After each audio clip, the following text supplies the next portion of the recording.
Was pretty loud for you guys. Hello. Hold on, let me raise my chair a little so I don't look like a midget. Hi guys, how are you doing today? Hello, hello, oh, hello, hello, oh. Hold on.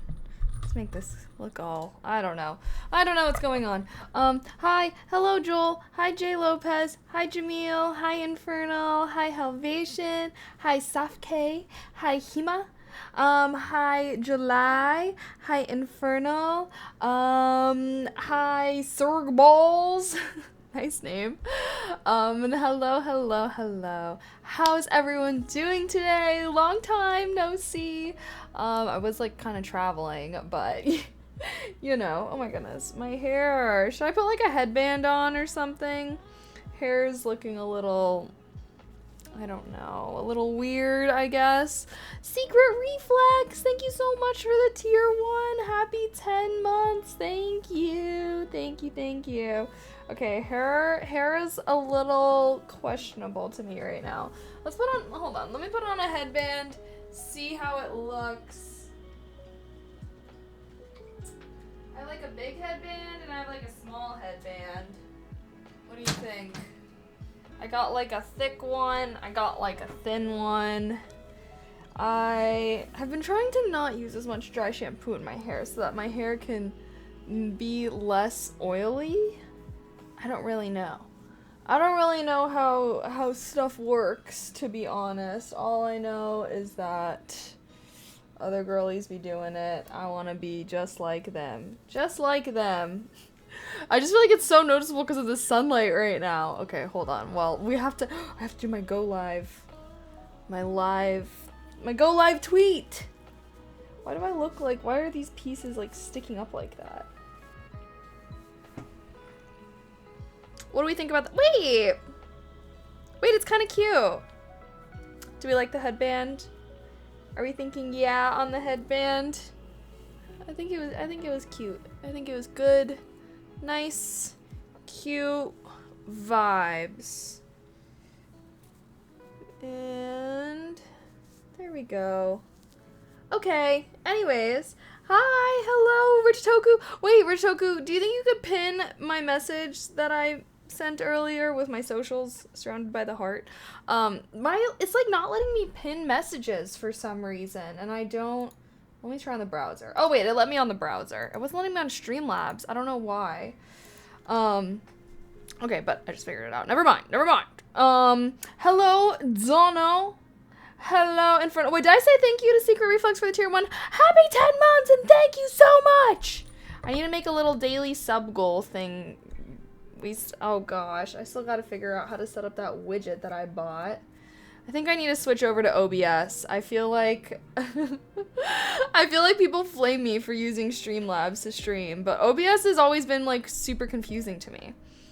Hi Kobe. My mirror is a closet. Yes. Oh my god. Wait, no. I love this mirror. It's like you can like open it and whatnot. I got it on Amazon. Anyone want the link? I'll send the link. But I got it on Amazon. It's so great because I think that the one thing, yeah, I mean, you guys know, like the one complaint I have about my apartment that I have right now is that there's like way less storage than my last place. So, yeah.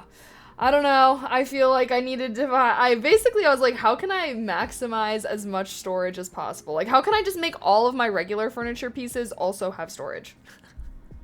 You know? Hello. Hi, Elite. Welcome back. Thank you, Becky. I do look tan. Yeah, do I look tan? I don't know. I feel like, okay, you can kind of see my tan line. This is also a mosquito bite that I was ferociously scratching at. You can kind of see my tan lines, but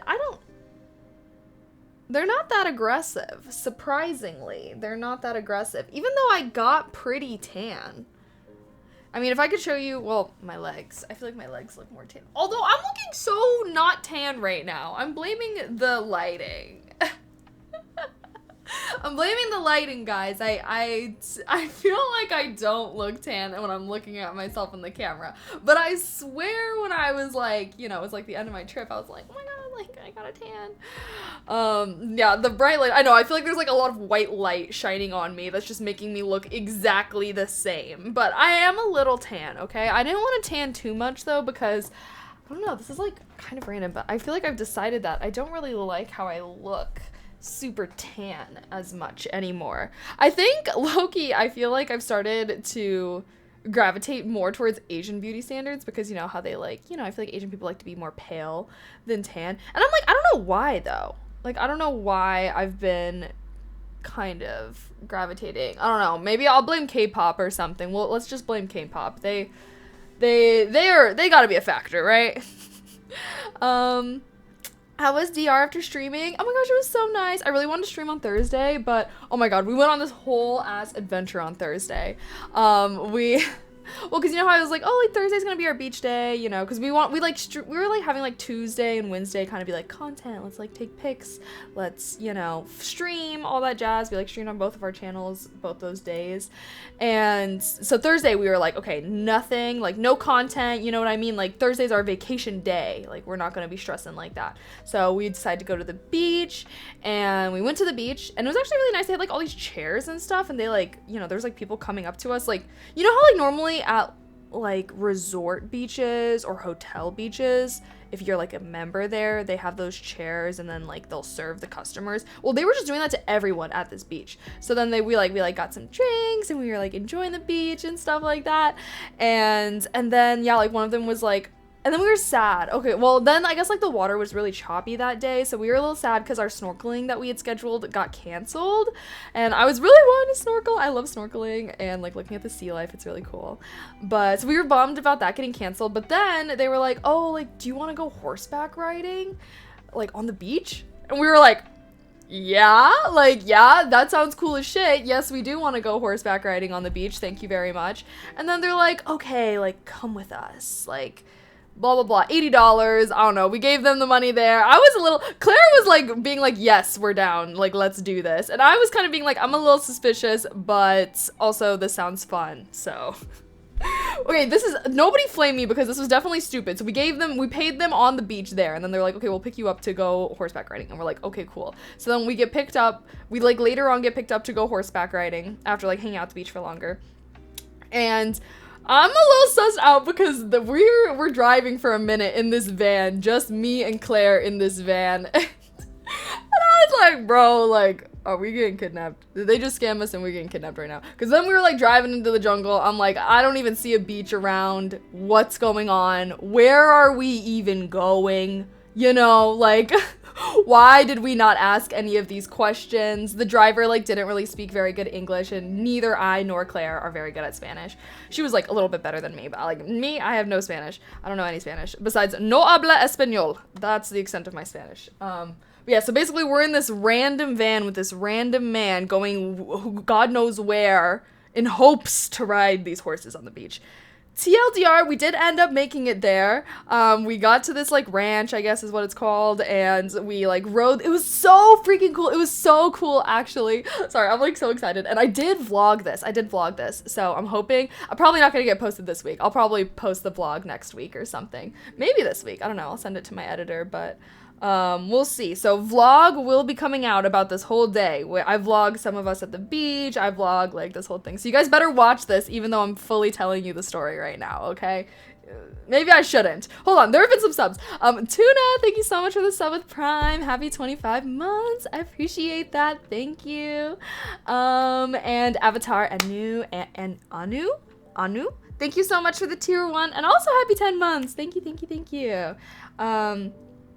But this is how you get kidnapped, kids. Yeah, do not do this, okay? Do not do this. If you are in a foreign country where you don't really speak the language and like some random, like, you know, some random people come up to you and they're like, hey, do you want to like give me some money right now? And then later hop into a van, and I'm not gonna tell you where. I'm not gonna tell you, because Claire and I were sitting there, we were like, we should have at least asked how long the drive was, because we were driving for like 20 minutes and we were like, oh, like I thought it was just gonna be like just down the road. I don't know. Anyways, don't do this, kids.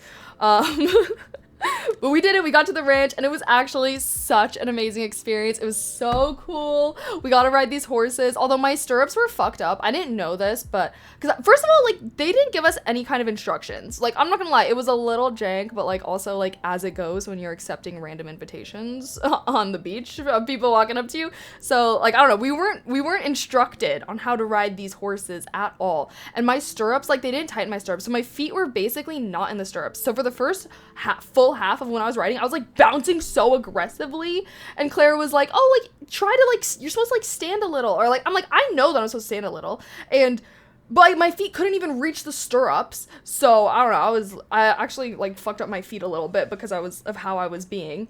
But anyways, that was the only thing. Then they later ended up like, you know, like fixing my stirrups for me so that my feet could indeed reach them. Hashtag short people problems.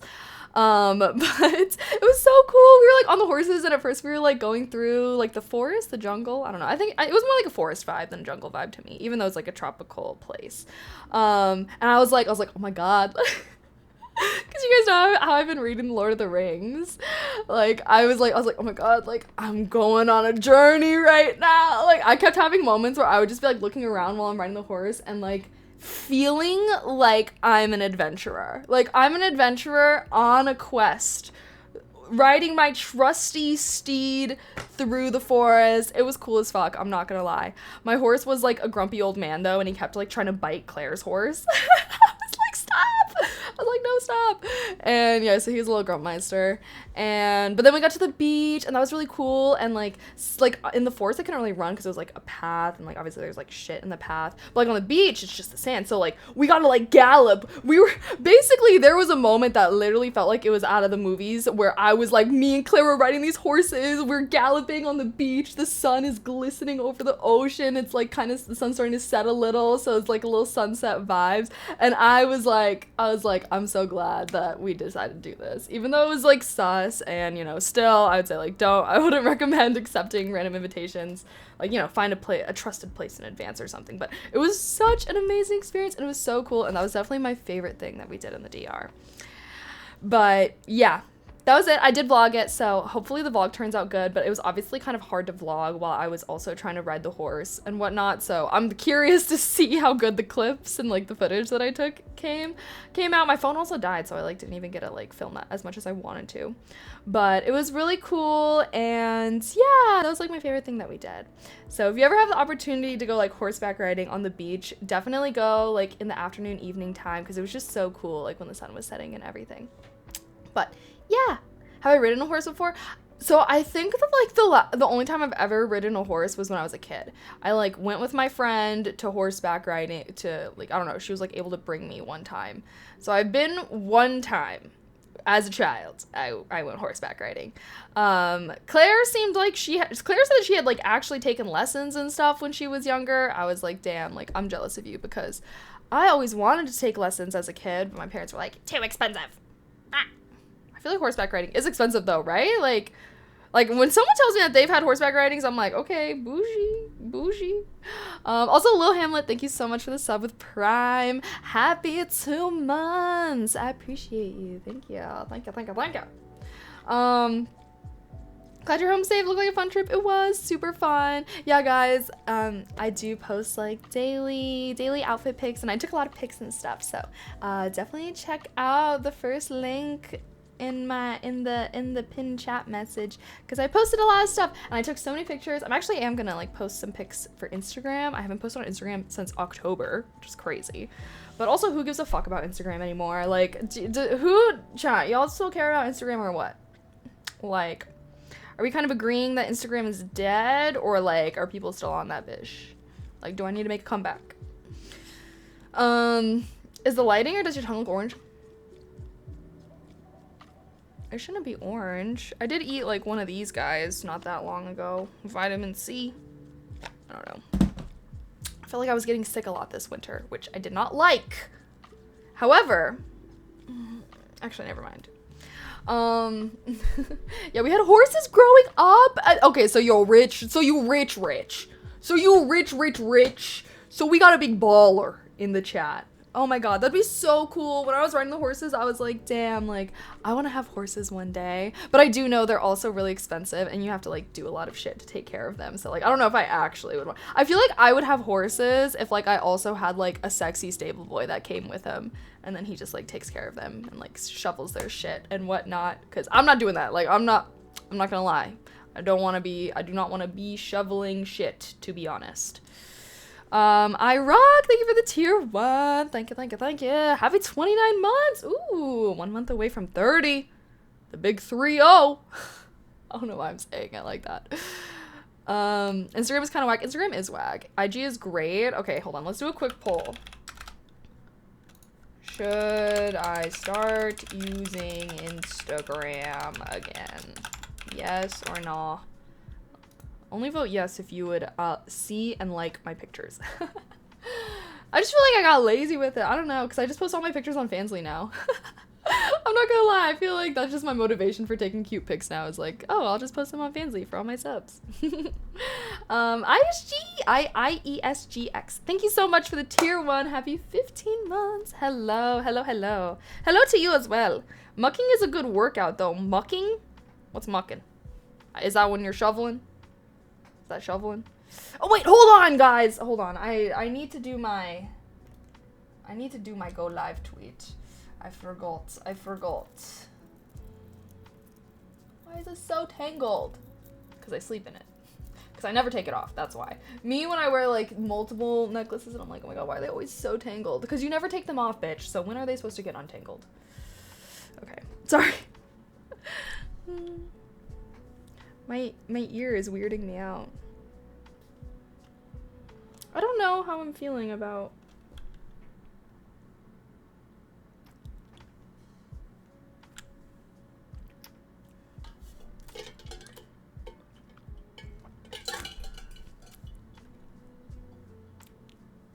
Okay, come on. One of those has to be good, right? One of those has to be good, right, guys? I just feel like this sunlight is very aggressive. Do I close the curtains and enter gremlin mode? Oh, maybe part of what's making my room so bright is like I have my LED lights on like daylight mode. Purple mode? Although I'm beginning to feel like the purple mode is like hella basic. I don't know, man. Twin, where have you been? That didn't really make that much of a difference. I feel like people are on X more. Twitter? Twitter? Sorry, I don't know what X is. You mean Twitter? Yeah, I use Twitter a lot more. Instagram's just like boring. I don't know. That's what I think. Hi Tom. Hello. Okay, everyone voted yes though. Okay, fine. I'll make a comeback to Instagram. I'd be taking hella pics of, like, not hella pics, but I take pictures of myself anyways because I like to. So I might as well just post some of them on Instagram. Hola, you fluent after DR? No. Nope. Honestly though, a lot of the people in the DR spoke English. I didn't feel like it was that difficult getting around with no Spanish. Like, I feel like some countries are, like, you definitely need to be having some Spanish, or, like, not Spanish, but, like, you need to know some of the language before you go there. But I didn't necessarily feel that way about the DR. Usually more touristy places, I don't feel like you need to, especially if you're just, like, doing touristy things. Claire and I mostly just hung out in the Airbnb and, like, laid out by the pool and stuff. It was really nice. I liked it, but definitely was good to come home. Okay. Oh, you're right. Let me get this. Sorry. Sometimes I'll, like, do the go live thing and then, like, forget to post. Okay. Nobody knows me like you do. Nobody knows me.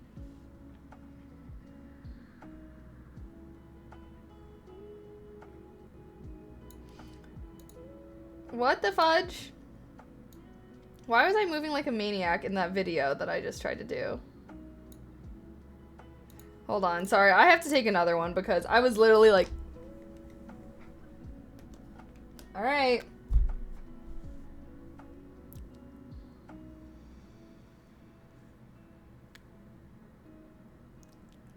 Okay, now one of those has to be good.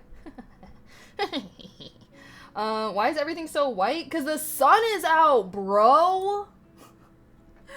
Because the sun is out, and I'm actually streaming during daylight.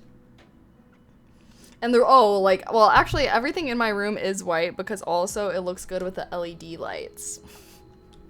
We got some pops of color. We got some pink. We got some pink going on.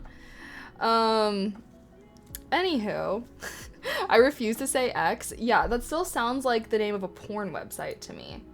Hey, did you see that new video on X? Like, be fucking for real. Also, terrible branding. Oh, Lord. DR is where US athletes get their steroids off the shelf in drugstores? Damn, I guess I should have been hitting up some drugstores for some steroids. Just kidding. Do you have, like... Ew, sorry. I don't even know if I want to know the answer to this question, but I might as well finish it. Do you have to inject steroids to take them? Or, like, do they have, like, pill versions? Because I was about to say, I was like, I don't think I would ever do steroids if, like, because I don't like needles, you know what I mean? So if the only way is, like, via needle, fuck no. But, like, some steroid pills? Maybe I'd pop those, honestly. Sorry, I should not be encouraging this.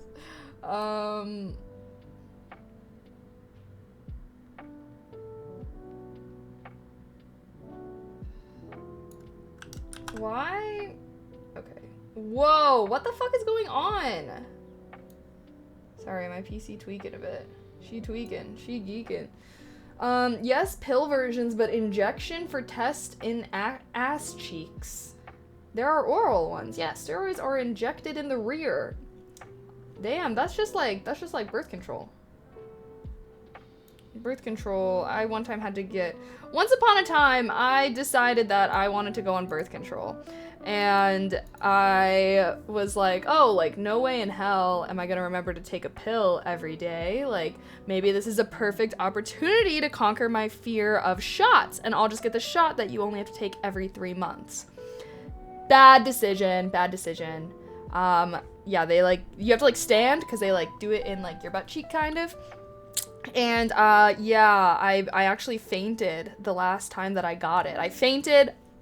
I woke up and I was like, it was like a movie. It was like 1 second I was standing and I remember like blackness creeping up my vision until I remember standing there and being like, I can't see anything, but my eyes are open. And then next thing I know, I'm like opening my eyes, and then it's like those movies where it's like, you know, like the black, and then it's like the face of like the nurse was over me and she's like, oh my god. And I was like, what the fuck just happened? But yeah, I never got a shot after that ever again. And then I never wanted birth control after that ever again. And now I think that birth control is poison. And should be denormalized. Anywho.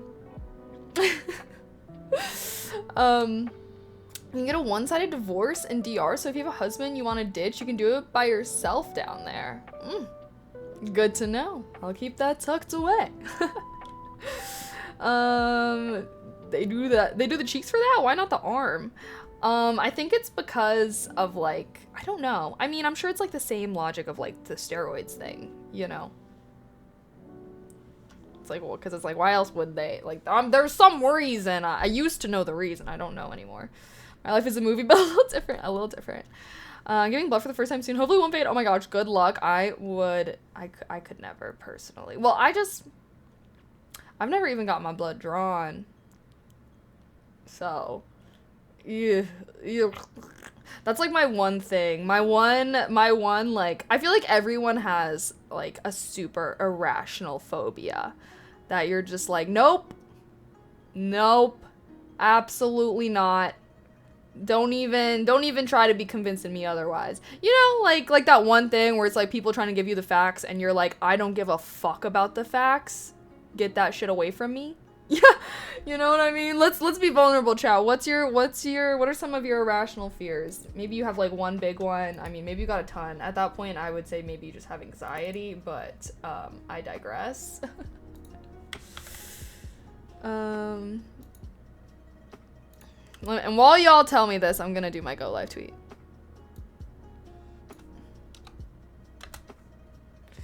Public speaking probably. Oh, really? That's I feel like that's pretty common. That's a valid one. I'm afraid of skydiving. That's pretty rational. I don't know if I would say that's rational.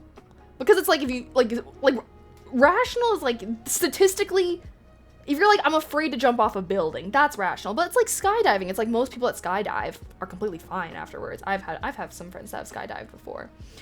But yeah. So I would say that can be considered. But I would say that might be more of a fear of heights. Like, do you think you have a fear of heights? It's public speaking, honestly, I used to be a terrible public speaker. I mean, you guys hear me on the stream. Like, sometimes when I just, like, talk, I just, like, get really into talking like this, and I talk really fast, blah, blah, blah. Like, that was always my biggest issue. Especially, like, when I'm nervous, like, when I'd have to be giving a speech for, like, class or something. I would just be talking really fast, and, like, I don't know, I was just, like, a bad public speaker.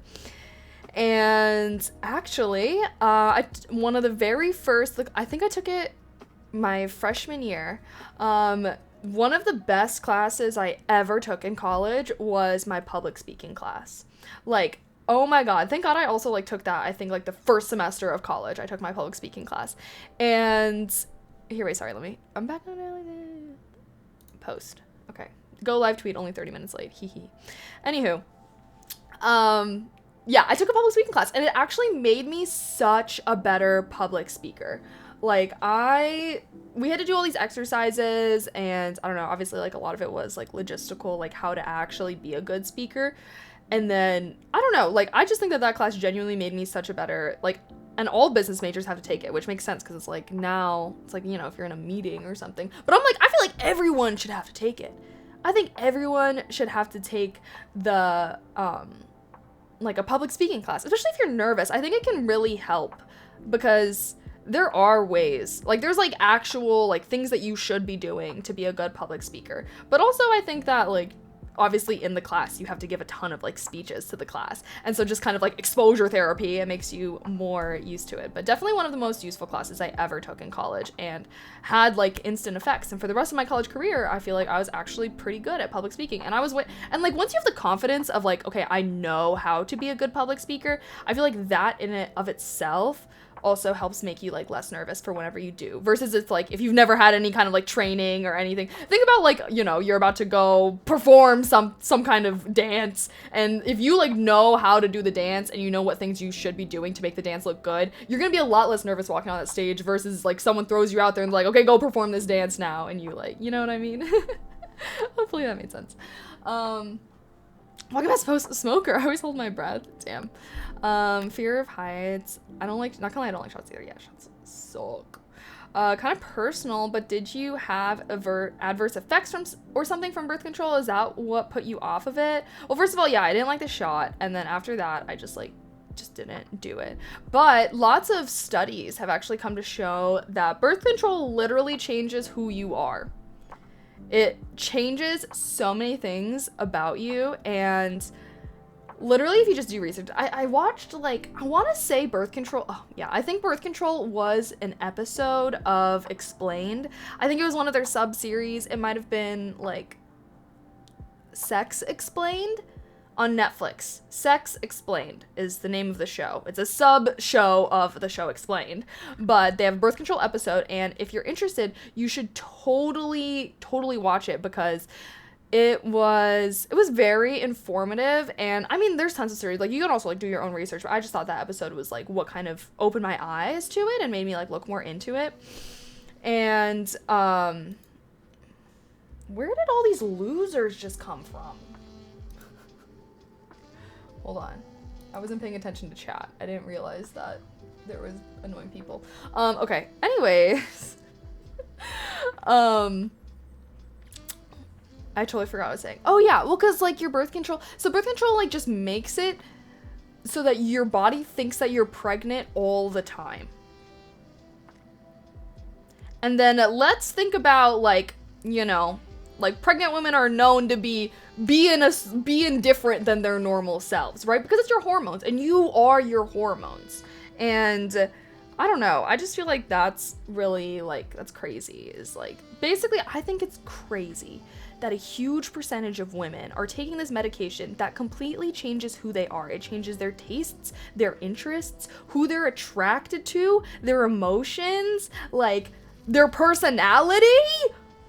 And then like, yeah, and like basically this is like become a bigger thing because obviously birth control is super normalized, and then when women get older and then they get off of birth control, they literally like completely change as people. And sometimes women get off birth control and then they're like, damn, like they're not attracted to their husband anymore. That's crazy. Okay, like imagine being on a medicine your whole life and it like changes all these things about you, but you don't know that it changes all these things about you. Like you think that this is the way that you are. And then you get off of this medicine and then all of these things change, and then you look at your wife and you're like, damn, like I don't even feel that way about you no more. Or like other things, like that's scary. That's scary. I don't know, at least for me. At least dudes don't have to worry about that. Although male birth control, I feel like that should be the norm, to be honest, you know. I think it's the purple light making, what are you talking about? No, I'm not gonna change it. Fuck off. Sorry. It's called a vasectomy. True, but that's like a surgery. You know what I mean? Like, I feel like dudes be scared to be getting surgery on their pee-pee like that. And like valid, you know what I mean? Like, I don't know. Like, it would, like, I feel like if, you know, if guys had an option to, like, just take a pill, you know what I mean? Like, I think that would be good. Basically, I think that there should be, like, more birth control options for men, besides, like, a pretty invasive surgery. Yeah, you can reverse it. But besides, like, a pretty invasive surgery or, like, a condom.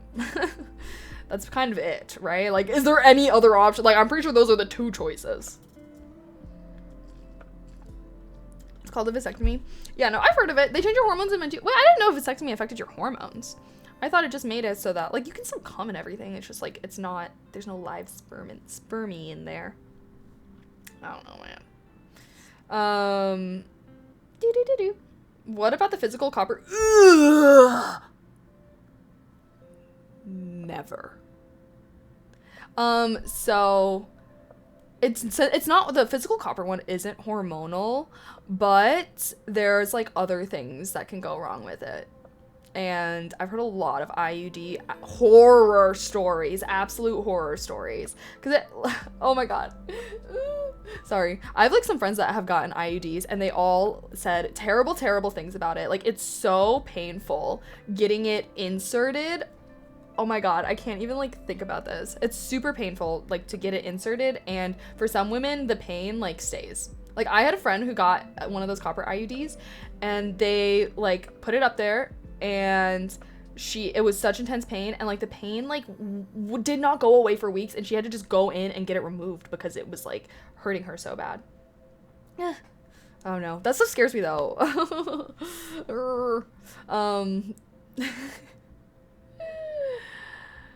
Don't need a vasectomy if you don't have sex. This is true.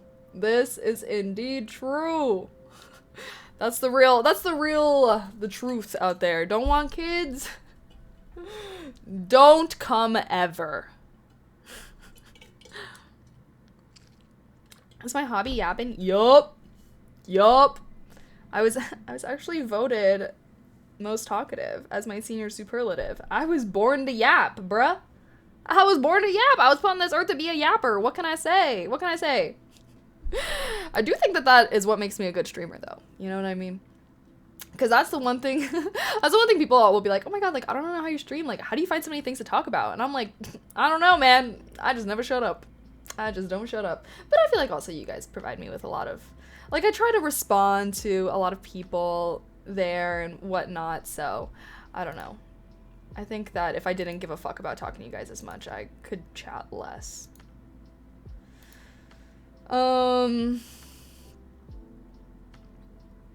Getting forced to get a vasectomy by your spouse is insane. When did we talk about getting forced to get a vasectomy? I'm not gonna lie though, once I'm done having kids, my husband is getting a vasectomy, but hopefully of his own free will. Because I ain't going on birth control, that's for sure. I mean, also, it's like when you're older, it's just like, I don't want to have like an accident baby or something. Like, I don't know. And yeah, wait, lol, bruh, seriously, I arrived and you said that. Wait, was that what? On 7th day, God said, let there be yap. Woo, woo, woo, woo, woo. Give me a chance. Chance at what? Where did all these, like, bot guys come from? I'm so confused. Are these bots or are these real people? I can't tell. Okay, anywho. That is insane. That is insane! Sorry, I had to really get the tone right on that one. If you're done having kids, why can't you get tubes tied? Why does the man need to? Because a vasectomy is reversible. Getting your tubes tied is permanent and much more invasive. Yep, that's why, honestly.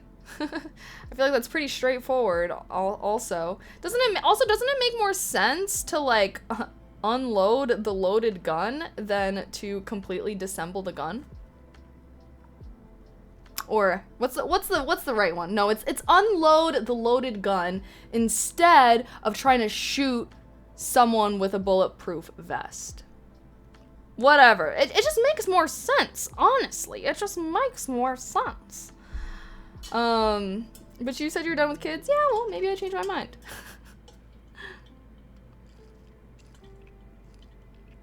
I actually didn't drink any coffee today. No, I cannot speak German. But yeah, and getting your tubes tied is like, yeah, I mean, it's permanent, it's much more invasive and whatnot. Okay, that's fine, guys, because guess what? Guess what, guys? I'm not marrying any of y'all. I'm not having children with any of y'all, okay? So don't need to get your panties tied over me saying I want my future baby daddy to be having my future husband to be getting his vasectomy at some point, okay? So it's fine. I'm just saying this is what I want to do. If you want to do something differently with your life, you are also free to do that, because our lives are pretty different. They are separated from one another. All I gotta say is, yeah, that's all I gotta say.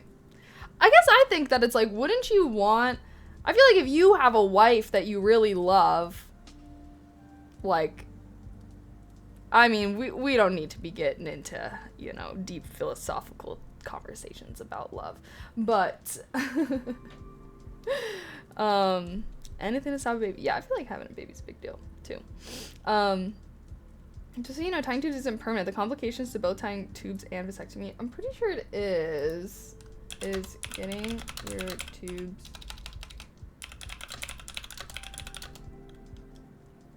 permanent.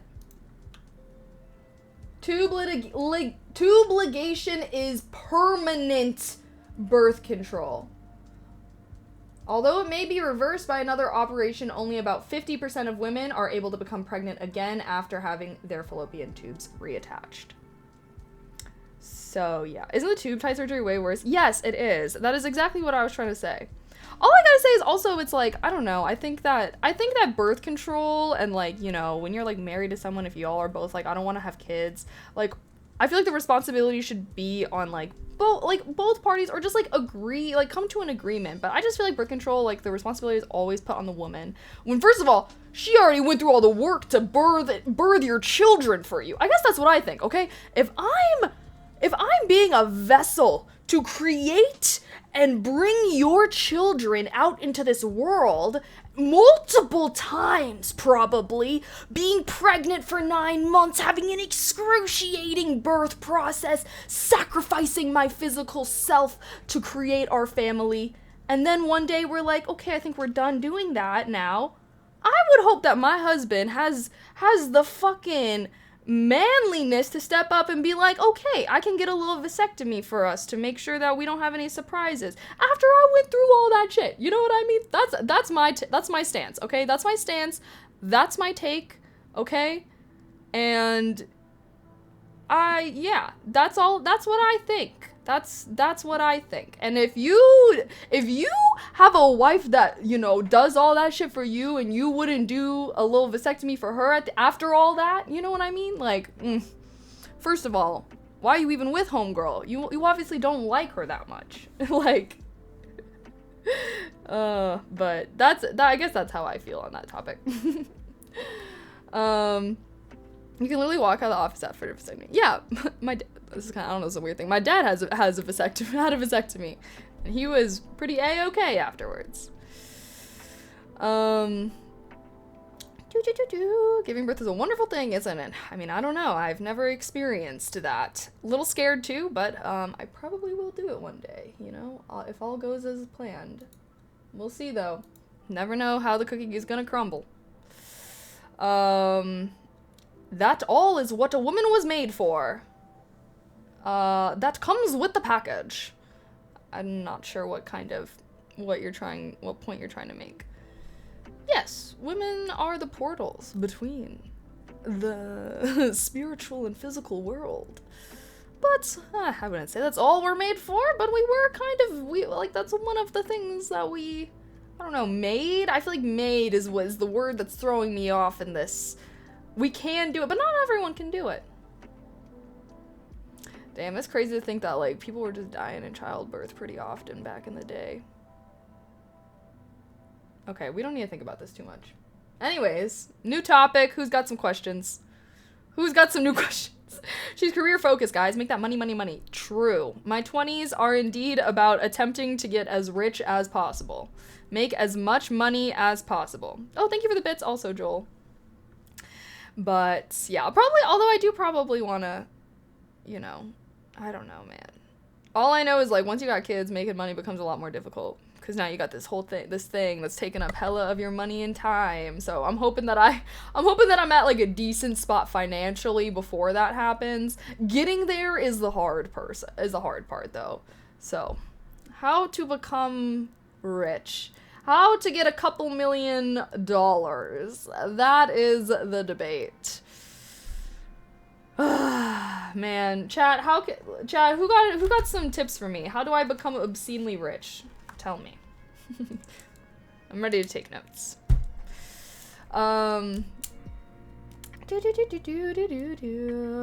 Your hormones will make you see birth as something possible. They also help protect you from some of the pain. Yeah, but definitely not all of it. Most women I know, like, giving birth is painful. Do you not be seeing those movies? Okay, sorry, we're talking about something else.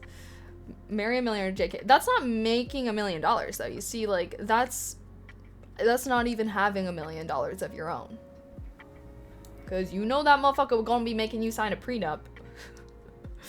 I'm gonna be getting a prenup when I get married though, regardless. 14th century motherfuckers after a common cold. True, right? It was like you can get a cold and then you can get like pneumonia, and then yeah.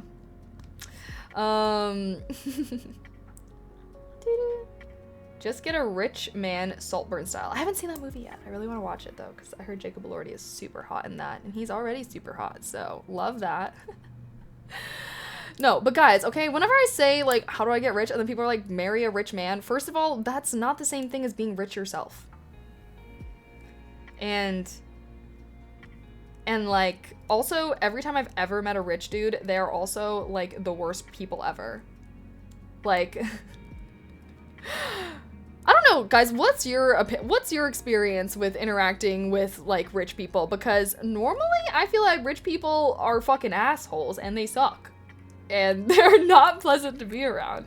But I mean, I do occasionally meet fantastic rich people. But yeah, I don't know. That's my take. I'm like, God, good luck. Okay, for all the people out there that are trying to marry rich, good fucking luck, because I feel like finding someone that's rich and a fantastic person is probably impossible. You know, I feel like that's a sacrifice that people that want to marry rich make. They're like, okay, yeah, they're rich. If they're rich, they're like, I don't know, they either got to be like ugly or they got to like have a terrible personality. Because if you met someone that was hot, rich, and had a great personality, and they're willing to marry you, that's the fucking lottery. That's the fucking lottery.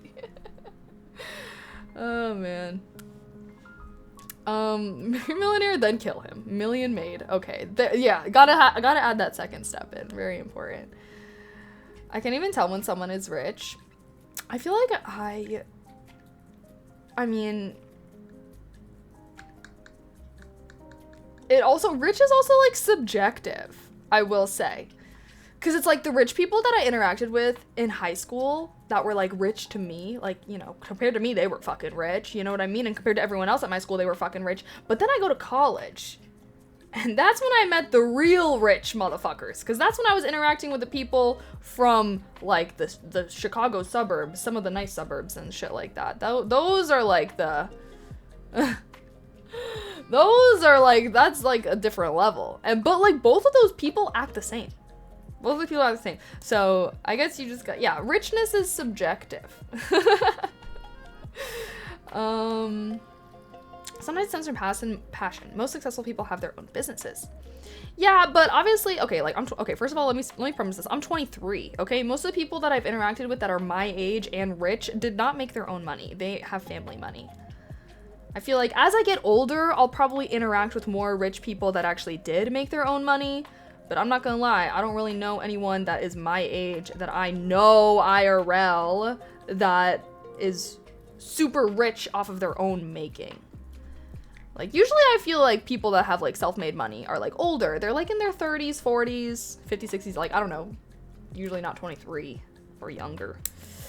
Yeah, that's a unicorn. I'm a fantastic person, but no girl wants me because I don't have nor care about money. I mean, honestly, I feel like there's a lot of people that don't care about money. I'm not one of those. I'm just kidding. Not in the sense that I would say, let me think about how I want to phrase this. I care about money in the sense that, like, I want to be financially stable. I don't think that, like, being super rich is something that, like, I would look for in a romantic partner necessarily. But also, again, like, I'm pretty young, so I feel like, I don't know, like, I just think that that's kind of a hard standard to hold for, like, you know, if you're being super young. Like, no, like I said, like, none of my friends, no people that I know my age are exactly, like, super big ballers like that, so I don't feel like that's something that I really, like, I'm not really judging people too harshly on, you know, where they're at in their life at this point. Like, as long as they got goals, they got shit that they're working towards, like, yada yada yada. As long as they're not, like, got nothing going on. You know what I mean? 40K USD a year is 1% for worldwide income. Damn, that's actually pretty crazy. You're not getting rich. Just save the money you've got, girl. You are not getting rich. Just save the money you got, girl. What is that? Why are you trying to hate on me? You don't know what I'm capable of. I'm good looking AF, go to the gym, shower every day, but no girl wants me because I don't have money. Bro, I don't know. I don't think that that's the reason, bro. I'm not gonna lie. Like, if you're hot and you have a problem getting girls, it's probably the personality. Because I would say most girls, like, don't care about a guy having money. Like, there are girls that do, don't get me wrong. And, like, I even know some girls that are like, oh, I want him to be rich. They don't care if he looks like a fucking rat off the side of the road. If he's rich, she dating him. But I would not say that's most girls, honestly. I feel like most girls, like, you just gotta have a good personality. I also have plenty of beautiful, gorgeous friends whose boyfriends are ugly as fuck. And I'm like, why? Why? But it's fine. You know, as long as he makes her happy, as long as he treats her right. Which truly is the only thing that matters. You know what I mean? I will say that is the only thing that matters. And I think that's something that, you know, I do think I don't know. I think it's important to be attracted to your partner, but I think that obviously personality is the most important thing. But I also think that they're, like, for a lot of times, like, I do think most girls are of the mind of, like, the personality is what makes them attracted to them. Like, that's how I am. You know what I mean? Like, and, like, I'm sure we can all think of a scenario where we see someone and we're like, damn, like, they're pretty cute, or, like, they're pretty hot, like, they're pretty attractive. And then, like, they open their mouth and then instantly, you're not attracted to them at all anymore because their personality is just, like, fucking shit. It's just terrible. Like, we've all had that experience, right? And, like, so I feel like it's not hard to imagine the opposite, where it's, like, you meet someone and you're like, okay, yeah, like, I don't know, like, they're kind of cute, or, like, they're, like, whatever. Like, you know, you're not really thinking about their looks or anything like that. But then as you get to know them, you, like, become more attracted to them because of who they are. Like, I feel like that's been most of my relationships. But some of them, I'm not gonna lie. I do like them to be sexy. I do like them to be sexy. I feel like it's good for me, though, that I don't really have a type. If you're sexy, you're sexy. Anywho, most men are uglier than they think, or their personality isn't as great as they think. I think, see, because I do feel like, I'm not gonna lie, like, I feel like, as a guy, like, there's just so many, like, genuinely shitty and awful men out there that I feel like, as a guy, if you're just, like, kind of attractive and, like, you are a genuinely nice person and you just, like, are, like, have a good personality, I genuinely feel like you can get a girlfriend.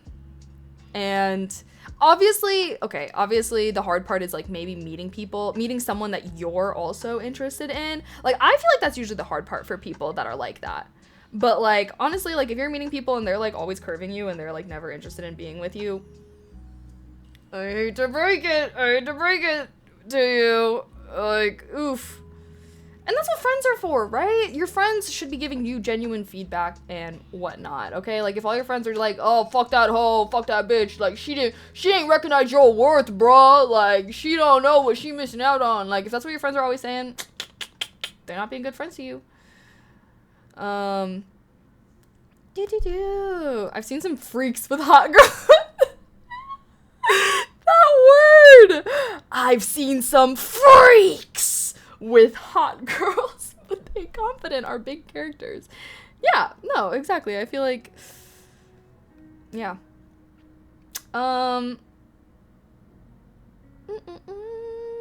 Rule of thumb, you can make any man sexy. One with great personalities might not be motivated enough to exercise, but they totally will. See, I also think that, like, I do think men tend to overestimate how much exercising and physique contributes to their attractiveness.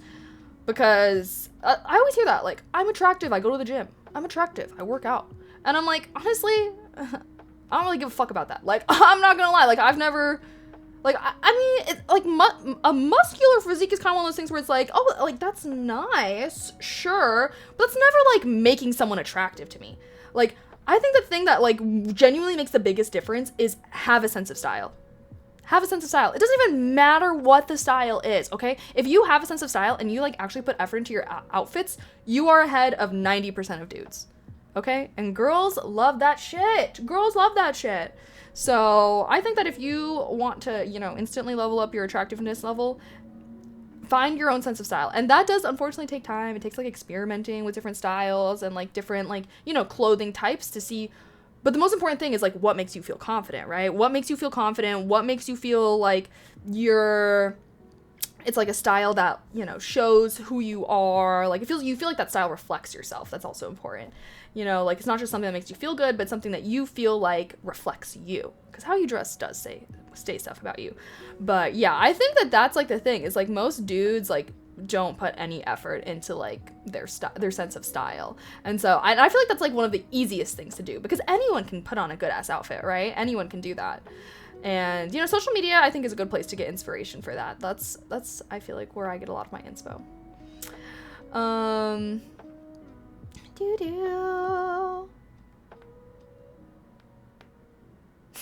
I love Kaylee's fuckboy voice. Thank you. Personality is important to me too. It's pretty synonymous with sexiness. Yes, yes. I think that someone's personality is almost always, like, what makes me attracted to them. Like, it's hard for me to be attracted to someone just based off of looks. Like, they gotta be insanely hot for me to be attracted to someone just based off of looks. Because 9 times out of 10, like, the energy is what always draws me in. You know what I mean? It's always what hooks me. Wearing band shirts and jeans is a style, sort of. Honestly, it is. Is it like those little baggy jeans? And it's like the graphic tees are kind of like faded and vintage. Hell yeah, that's a style. Like, that's already good, you know what I mean? Like, just think of all the dudes that you know that just wear, like, t-shirts that they got in college and, like, random ass basketball shorts. Or, like, they just be wearing, like, some sweatpants that their mom gave them on Christmas. You know what I mean? Like, I feel like that's, like, most dudes, to be honest. Wears 3-piece suit and top hat. Very nice. Very nice. It takes money to build a good wardrobe. A lot of dudes don't know how to shop for stylish clothes. I know. I do feel like, I will say, the unfortunate reality is, like, I'm saying, like, oh, have a sense of style in order to get a girlfriend. But I feel like for most guys, once they get a girlfriend, the girlfriend kind of makes them level up their style and, like, helps them pick out outfits and takes them shopping and stuff like that. And yeah. So sorry, y'all. At least in my experience. Like, I feel like it's pretty rare for a guy to kind of, like, take it upon himself of, like, oh, I want to dress great. Unless he lives in California. They love to thrift out there. They also all look pretty. I won't say shit. I'm wearing Twitch sweatpants right now, but they look cool at least. Oh yeah, I always be wearing my Twitch hoodie. Honestly, it's so comfortable. The TwitchCon clothes were, like, actually really good quality. I enjoyed them a lot. Thanks for streaming today. Of course. Maybe a little skincare. Yes, skincare goes a long ways. I would also agree with that. Okay, but chat, the real question is like, should I game today? Should we game? I wasn't gonna stream super late because I was planning on actually cooking dinner later. I don't know. I'm trying to be, like, an early streamer so that way I can still, like, enjoy my nights. I always feel like I just stream until I go to bed whenever I stream, and I want to get away from that habit. Men are influenced too easily by clothes. Men can look good at a lot of stuff, and we don't get feedback like we should unless in a relationship. What kind of feedback? Like, wait, what do you mean? What do you mean? I would disagree with that.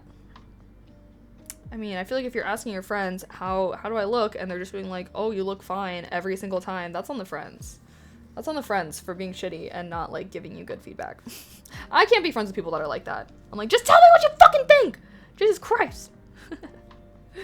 Dude, Palworld is addictive, and I never stay on track. I know, I'm like, okay, should I play Palworld? I really want to get back to Baldur's Gate, though. And also, this game Nightingale came out that looks super cool that I've been wanting to try.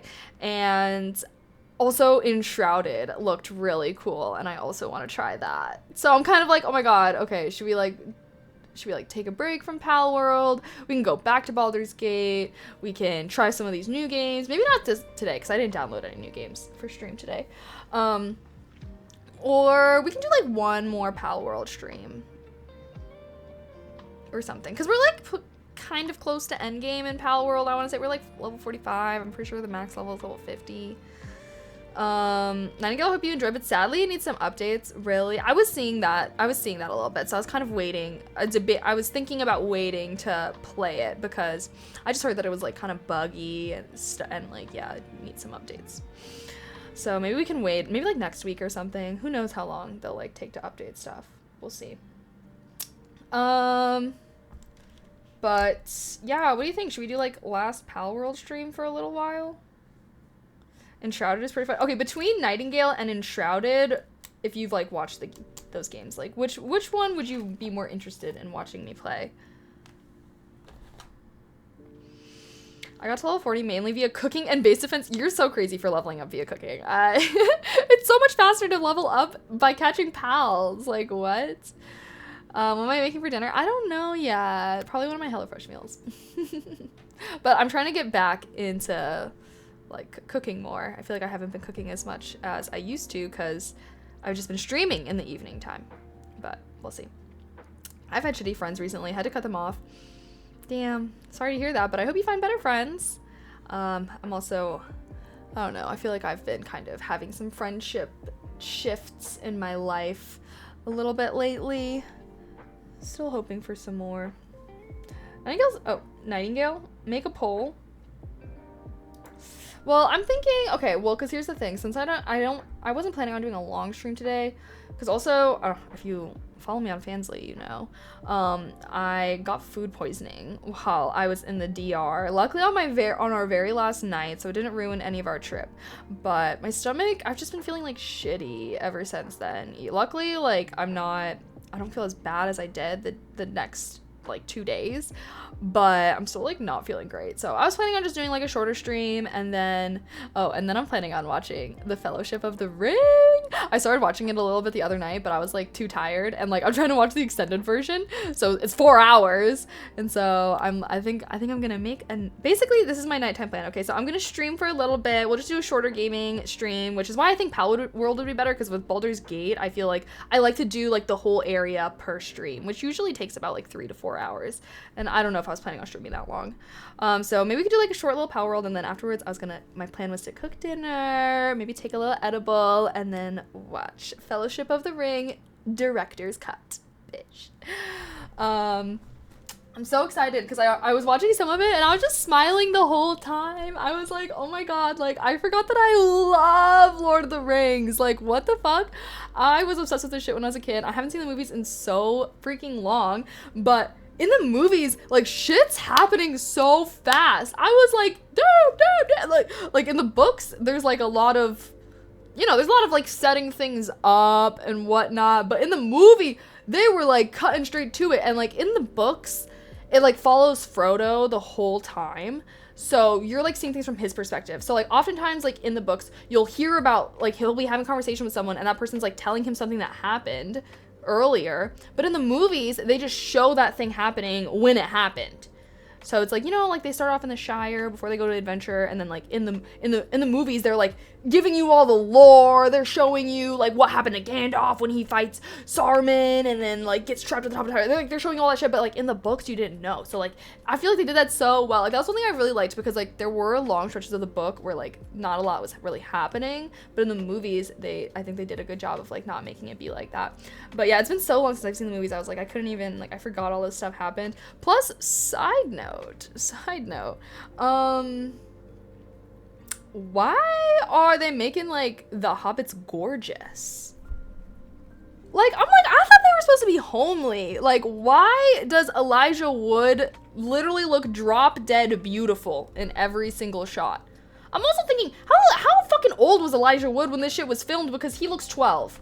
Because that was my biggest shock when I first started reading Lord of the Rings series, was that Frodo Baggins was fucking 50 years old when he set out on his little adventure with the ring. 50 years old.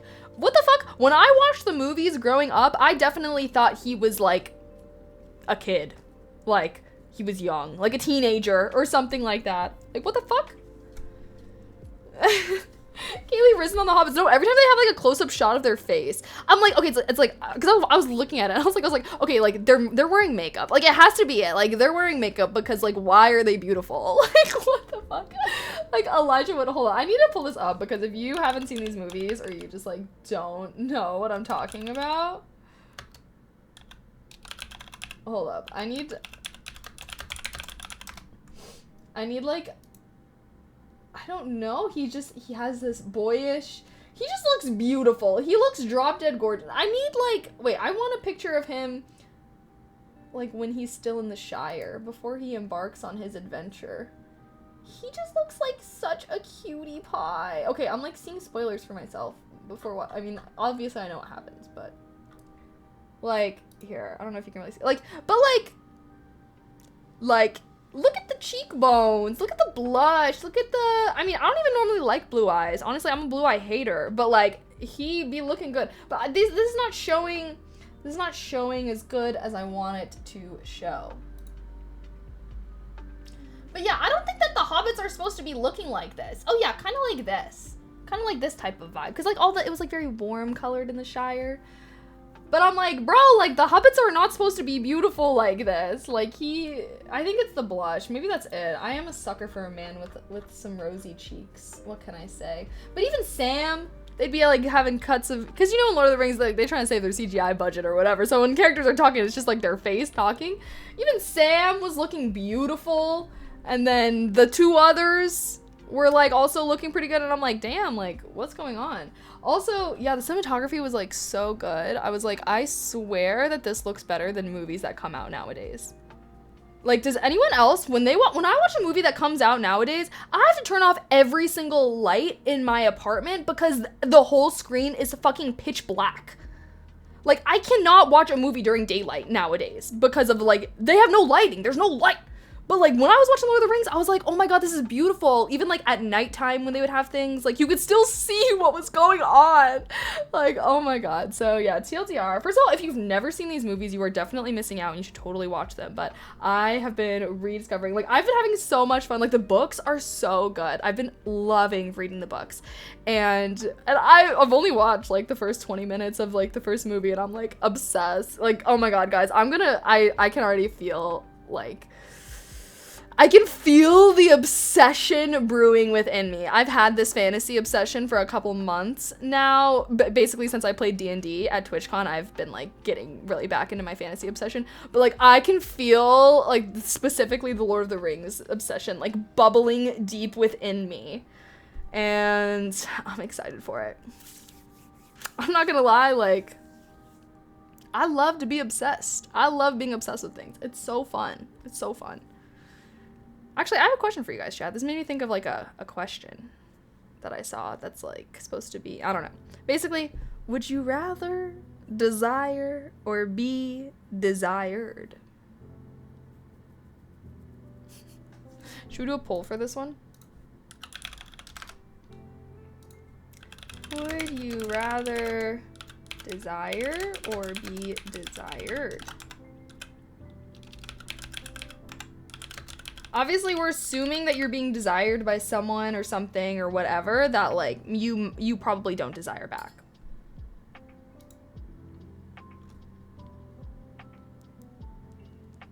I'm curious. Because when I saw that question, it's like, because when you see that question, everyone initially is kind of like, oh, be desired. But now, like, let's imagine, like, you're being desired by, like, someone that doesn't desire you back, or something that doesn't desire you back, or like, that you don't desire back.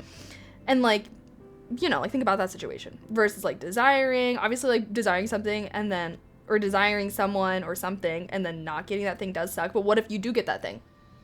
Or what if, you know, you're desiring someone and then they desire you back as well? Like, you know what I mean? But anyways, the experience. Would you rather have the experience of desiring something or would you rather have the experience of being desired? Because it's like, when I initially heard that question, I was like, oh, like be desired. Because like, who doesn't, you know, it's like nice to be desired. But then I was really thinking about it and I'm like, honestly, I like to desire. Desire doesn't sound like a word anymore because I've said it so many times. But I just feel like it's so fun. It's so fun. Like when you get like a new crush and you're like so excited every single time they text you, and you're like getting to know them, and like, or even like, you know, like I said, even like when it comes to like movies or films or something like that, or like you have like a new celebrity crush, it's so fun. I'm like watching like TikTok edits of them and whatnot, and like, I don't know. I think my vote is honestly to Desire, because it's just so fun. And like if you've ever been part of any fandom, I feel like that's the same kind of thing, where it's like would you rather like desire this thing, or like be obsessed with this thing, or like this thing, or pay attention to this thing, or like kind of like be paid attention to, or whatnot. I don't know. I thought it was interesting question. I'd rather desire. Have enough of being desired. It gets old. Yeah. But it's like once you like meet something or someone that really makes you desire it, like truly desire it, I feel like it's such a good fire to be burning within your heart, you know? I already do so much desiring. Would be nice to feel it back sometimes. Yeah, well, I tried to clarify it so it wasn't just like sexual or romantic desire, because I feel like, you know, it could also be like friendship, or like, you know, you can desire things. Both for sure, but if I had to pick, I think I want to desire. Really? Wait, okay, I want to hear your reasoning if you feel comfortable sharing, because I feel like, I don't know, I'm like curious. How do you feel if that desire is unrequited? But I get the desire. Honestly, like, I don't really mind. I mean, like, obviously it sucks. Like, okay, obviously if you have feelings for someone and, like, they don't like you back, like, that does suck. But, like, I mean, like, let's think about a celebrity crush example. It's like, you know, I'd be down bad over some, you know, like, people be down bad over celebrities, and it's like, I know this person's not gonna like me back. Like, I don't really care. You know what I mean? Like, I feel like I oftentimes feel like me liking or desiring someone or being interested in someone is not always necessarily to be liked or interested back. It's just kind of like, it's normally like, I think that you're an amazing person. You know, like that's kind of like where it comes from. And so like even times where like I've been curved or something like that, but like maybe we stay friends afterwards, I like never hold any animosity. And I normally am able to be friends with someone even like if like they curve me or something like that. Like we've had this conversation on chat, and so many people have been like, no, I would never be able to be friends with someone that like curves me or something like that. But like I feel like I have, because I feel like oftentimes when like I do desire someone or like someone or something, it's because like I think that they're like a really amazing person, and so it's like, why wouldn't I want to be friends with this person? Having desires to come from a place of lacking whatever that desire has or does for you. I would disagree. I think that desiring things is normal. Lao Zuko, when there's no desire, all things are at peace. Yeah, that's so boring. What is that? That's like Buddhism, right? Like you don't want to you want nothing type of vibe. Yeah, I'm not gonna lie, I'm not a Buddhist. I don't think I can live that way. I love desiring. I love being obsessed. I love, and like obviously like, okay, there's like a healthy way and an unhealthy way to do that stuff, right? But generally speaking, I feel like my desire for things has been a very big propellant in my life. You know what I mean? Like desiring a comfortable life has motivated me to want to do well in school, or like desiring a certain kind of partner motivates me to work on myself so that I can attract that, or like have a good, you know what I mean? Like, I don't know. Like, I feel like a life without desire is almost like a life, like where else are you getting your motivation from? I don't know. I mean, I guess you can just have some, like, I don't know. I guess I feel like my desire often drives me to do things that, you know, ultimately I'm glad that I do. To not want desire is still desire. To desire not to desire is still to desire. We got some tongue twisters coming out now.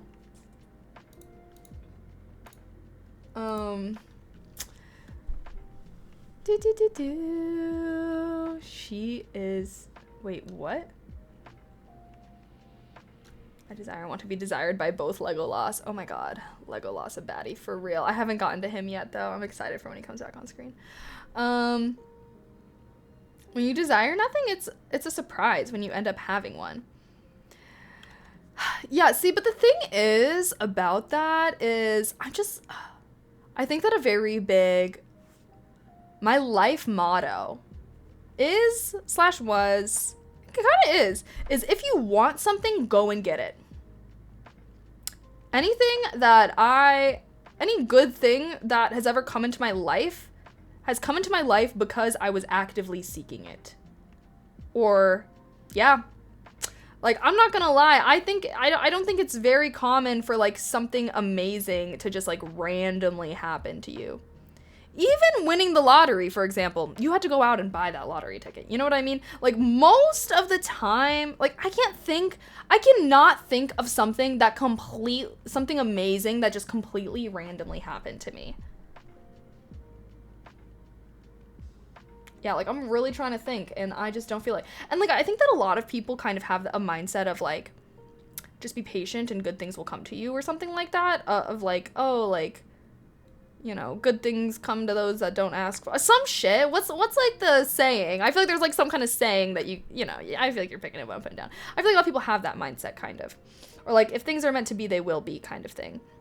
And I just so disagree with that because I feel like so many people that I know that have that mindset, like they don't be doing shit to like work towards their goals. Like they just think that shit will just happen and like it doesn't happen and then they get disappointed and it's like, okay, because like you're not doing anything to get it, you know? Best life motto is grab life by the balls until there isn't any left. Wow, interesting. Okay. Streaming lets you feel all the desire feelings, so it allows you to desire openly without caring. I don't know about them apples.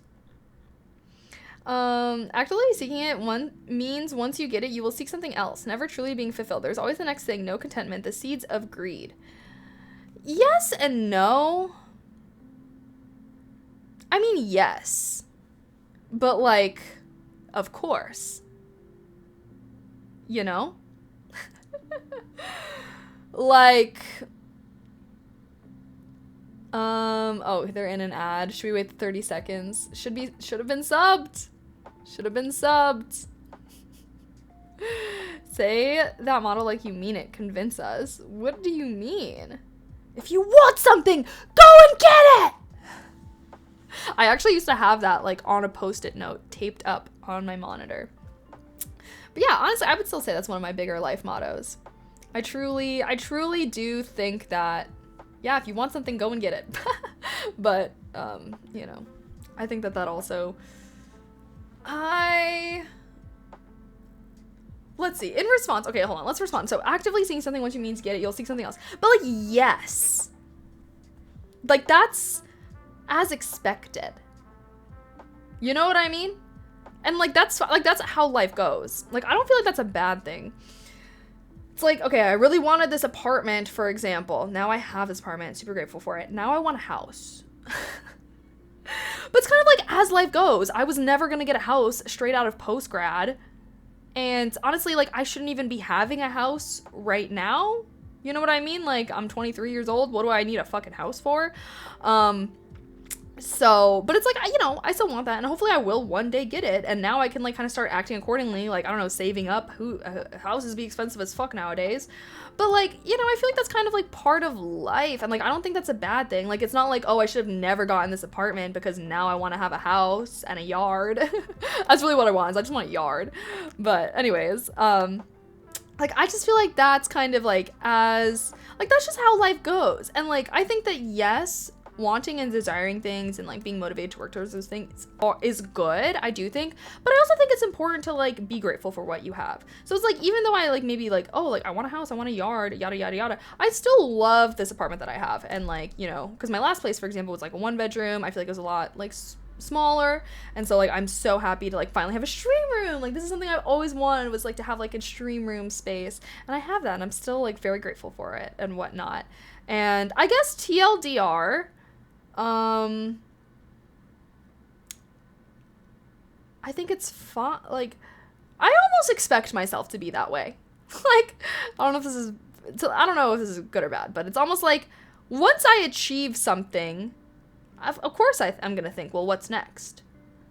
Because I like to get shit done. I don't know. I like to do things. I like to do a lot of things.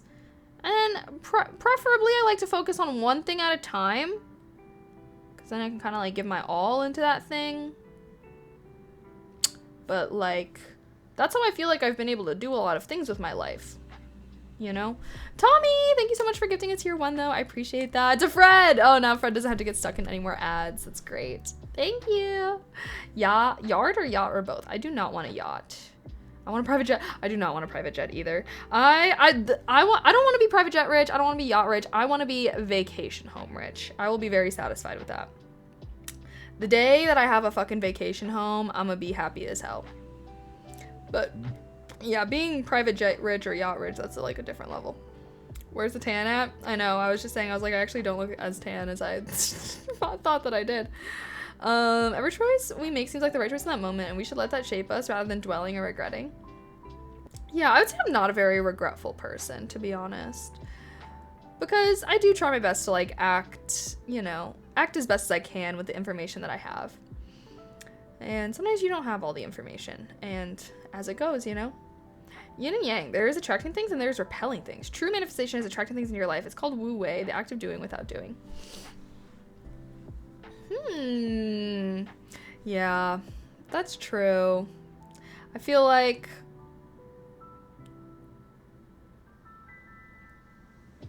I guess I don't really believe in like attracting things.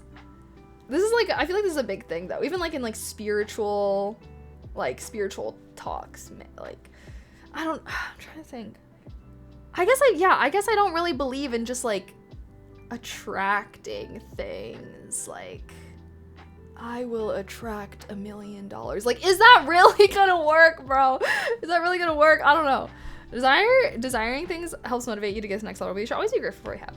Yeah, exactly. I definitely think like it's about balance. It's about balance. But Fredward, my mom grew up Buddhist and stuff. I don't think she's like a believer. But she like, kind of had some Buddhism like, my mom kind of taught us some Buddhism type of things like that. And I don't know. I think that it makes sense. And I think a lot of Buddhism is just about like being grateful for what you have and kind of like almost like living in the moment type of vibe.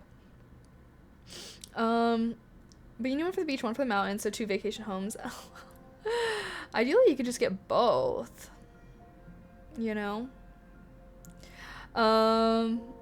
Manifestation is what you're thinking. Manifesting your own success. Yeah, I mean, I think that manifesting is... Well, okay, I think of manifesting almost as like rewiring your brain, which I do think is like an important thing to do if you want to like drastically change your life. To me, like manifesting is just like kind of speaking what you want out into the world. So you're saying like, oh, I'm going to have this, or I'm going to do this. I often do mine in the form of journaling. But like, I do think it genuinely helps rewire your brain. You know what I mean? Because if you're always being like, oh my god, I am so amazing, I'm so amazing, I'm so amazing, you are over time going to think that you are amazing. Versus if you're like, oh my god, I'm a terrible person, blah, blah, blah, like say that a bunch of times, then your brain is also going to think that. So like, I almost view manifesting as like, kind of getting yourself to a point where you are kind of like worthy of the things that you want. You know? I don't know.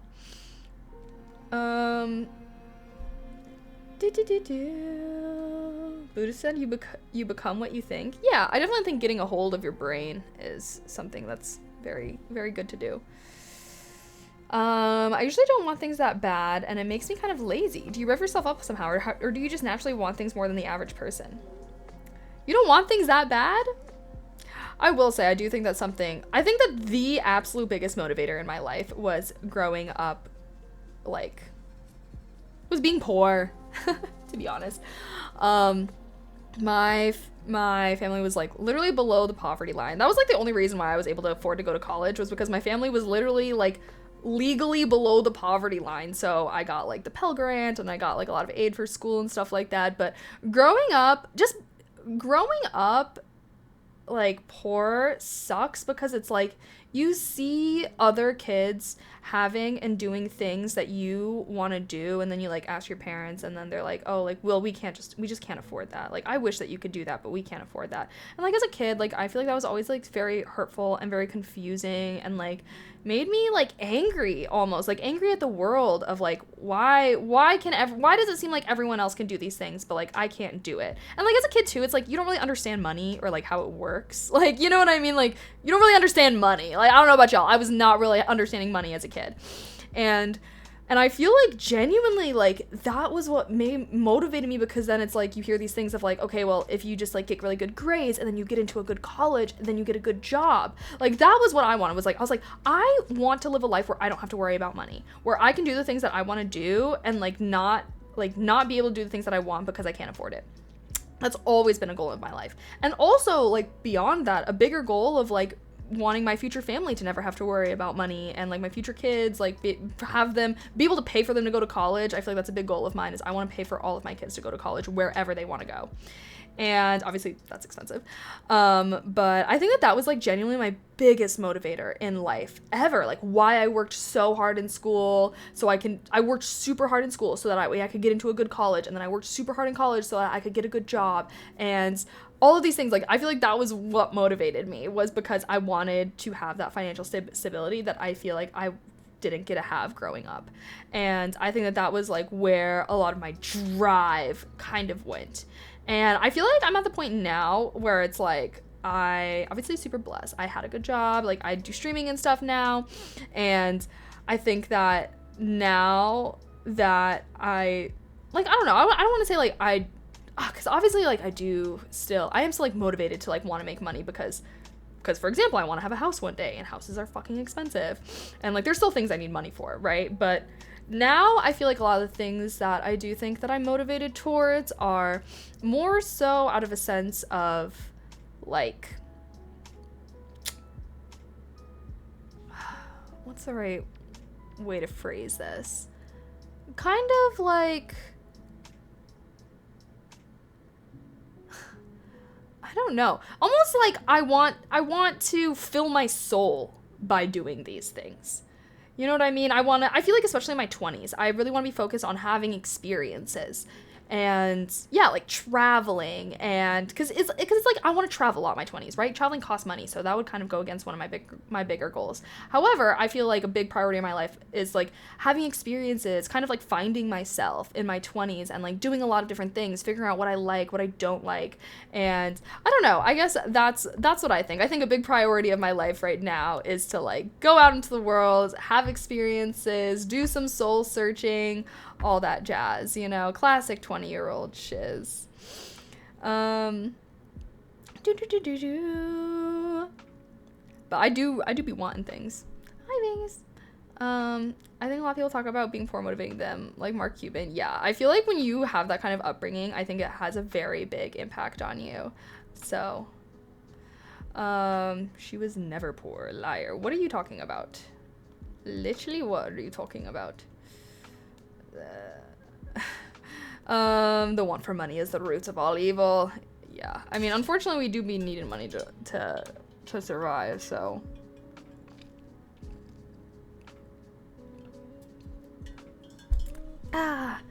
With wine, you will. Wait, what? Because I see you. Wait, I can see that being your niche with traveling thrown into the mix. Wine? What do you mean wine?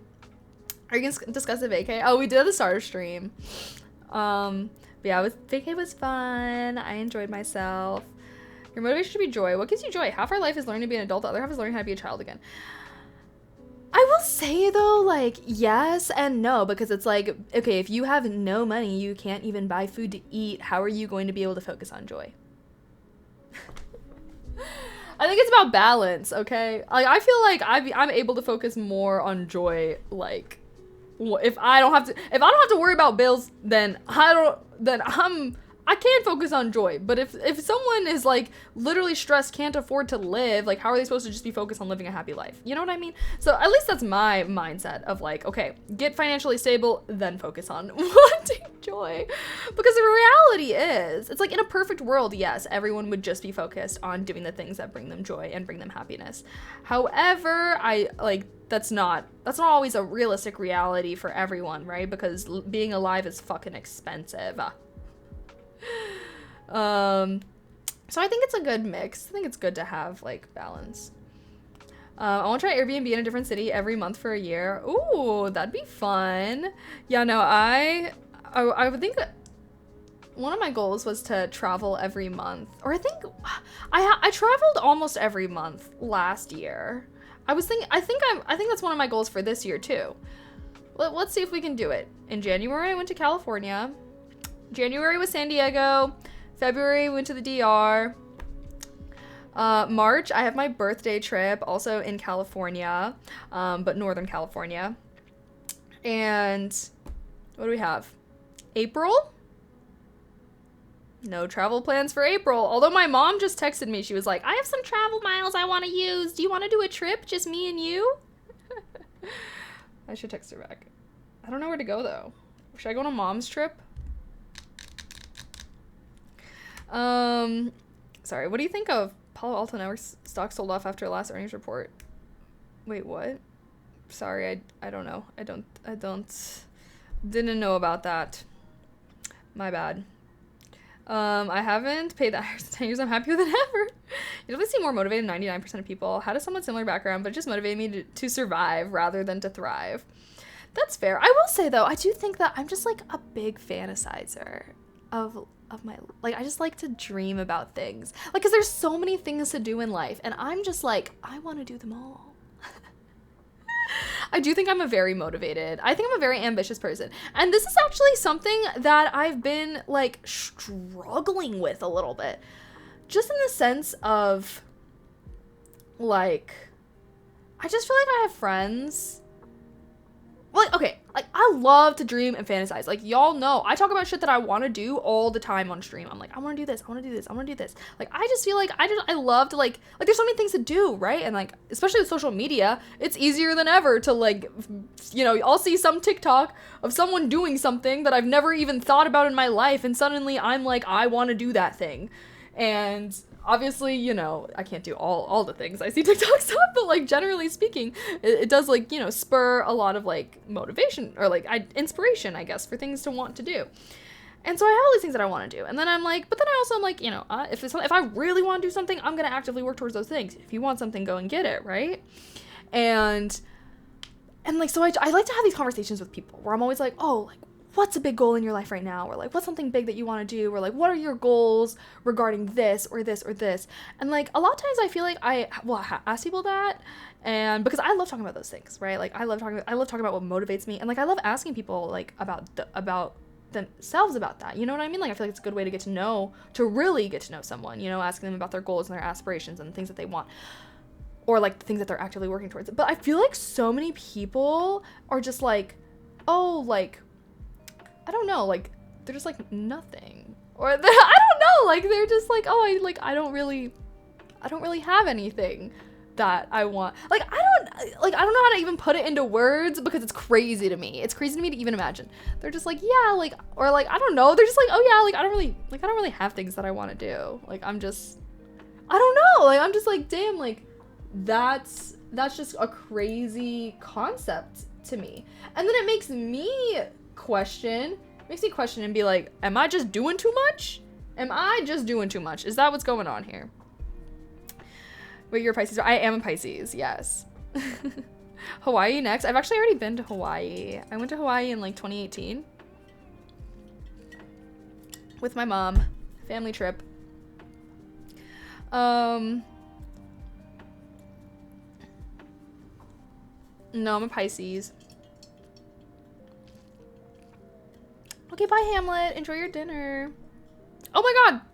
Tommy, thank you so much for gifting us up to Infernal. I'm sorry. When I get on my rants, y'all already know.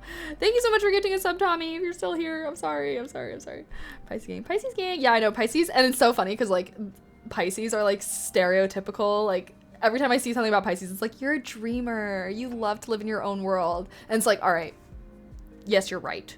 You are correct on that. I feel like they get too complacent and comfortable to be ambitious. Usually it's caused by a soul-crushing 9-to-5 job, lol. See, but like a lot of them, like I don't even, like aren't in 9-to-5 jobs.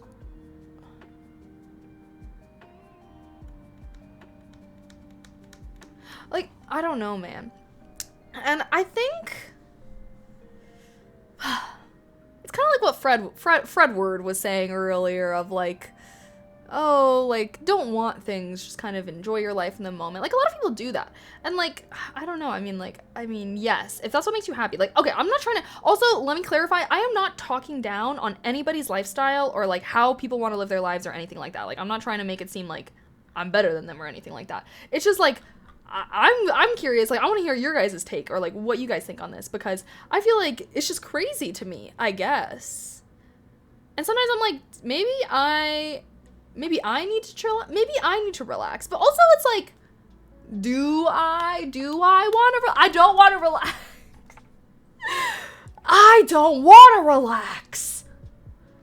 I want to dream up the craziest shit that I've ever fucking thought of and then been like, let me make this a reality and then make it a reality. Like, that's what I like to do. That's how I like to spend my time. I saw a meme the other day. Every dead body was once highly motivated person. I saw a meme the other day. Every dead body on Everest was once a highly motivated person, so maybe chill out a bit. Honestly, valid. I do want to climb Mount Everest one day. I want to run a marathon. I want to climb Mount Everest. I want to be a published author. I want to have a podcast. I would like to be a CEO of a business someday. Some business. We'll see. I do. Obviously, I want to have a family. I want to have kids. I want to build my own house. I want to work with an architect and build my own house from scratch, and I will be dying in that house if I do make that a reality, best believe. I want to see the Aurora Lights, or Aurora Lights. Am I saying that right? I don't even know. Which hopefully I can see this year. I heard that this year is going to be a great year to see the Aurora Lights. And my dad lives in Alaska, and I have not visited him yet. So I think I might be going up to Alaska sometime this year to go see the Northern Lights. Me and my brother have already talked about it. We're going to do a little sibling trip, I think. But yeah, I mean, there's just so many things that I want to do. There's so many things to do. So whenever people are like, oh, like, I don't really have things I want to do, I'm like, what do you mean? What do you mean? Like, there is a huge, big-ass, giant world out there, and you only have one life. You have one life. You have one life to do whatever it is. YOLO. New life motto acquired. YOLO. Okay, sorry. Mini ramble over. Hi, Cribs. Would you like to swim with great white sharks? I would, but the water would be cold, wouldn't it? Like, are you talking like in those cage things? I assume. Not just like with them in the water. Well, I don't know. Sharks don't like normally want to eat humans, right? Do you think you can achieve more things you life right now because you're not in a relationship? I am in a relationship. So, and honestly, I don't really see how like a relationship would stop you from achieving things in life. Is your dad an Eskimo? No, he is not. That ambition is great considering your line of work. I'm just trying to figure out how to replicate about 25% of your motivation.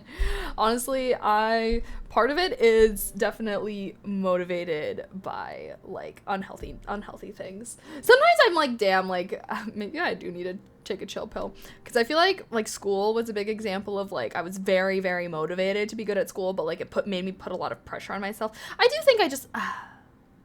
think if we want to be vulnerable for a second, if we want to be real, I do think I put a lot of pressure on myself, and I expect myself to accomplish great things within my lifetime. And that does oftentimes lead to, some anxiety, feeling like I'm not doing enough.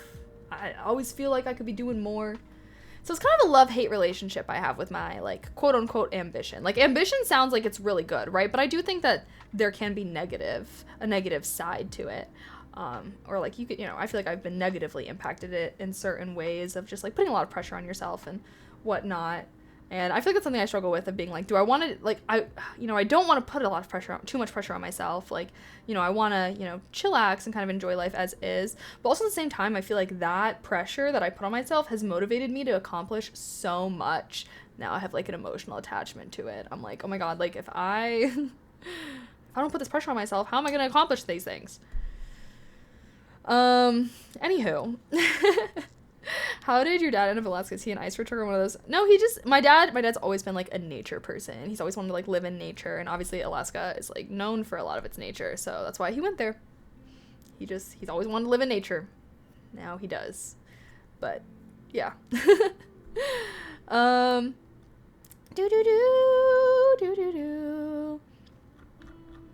Steezy, thank you for the tier 1. Happy 3 months. I appreciate that. Mwah. Heart, heart, heart, heart.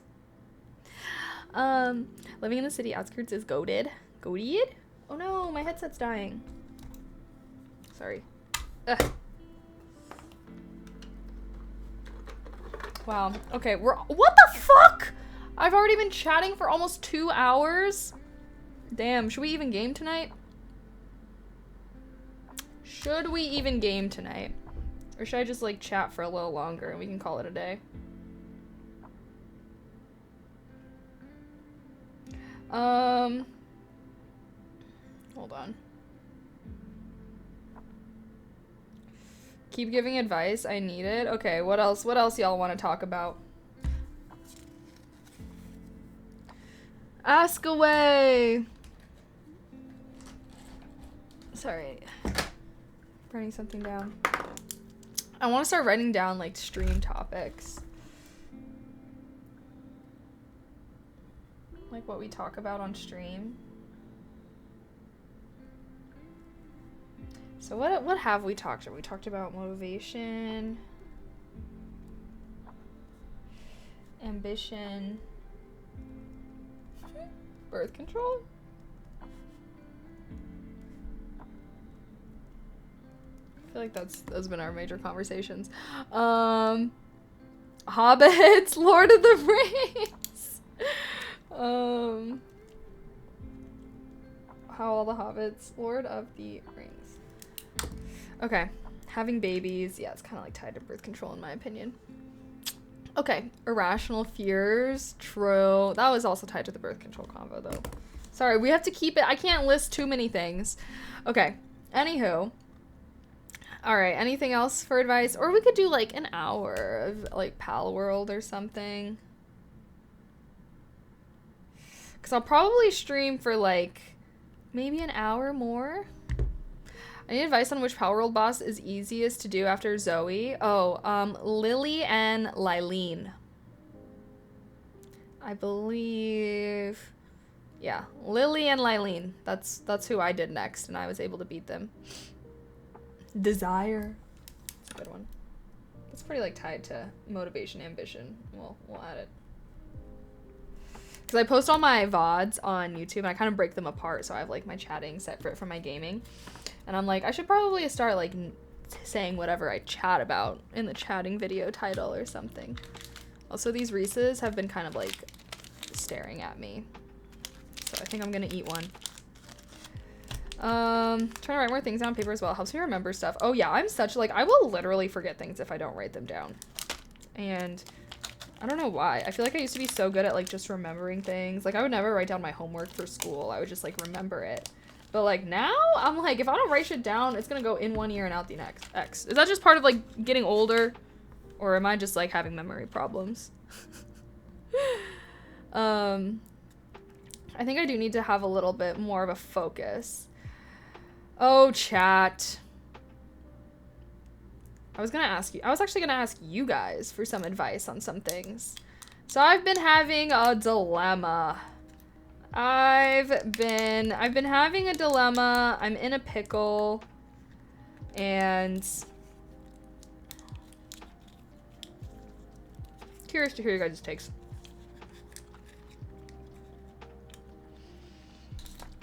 Have I tried the Reese's Take 5 edition? No, I haven't. What's those?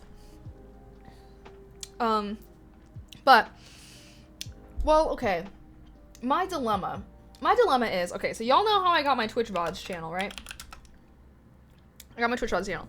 In my mind, I was going to evolve this channel into a gaming channel, you know?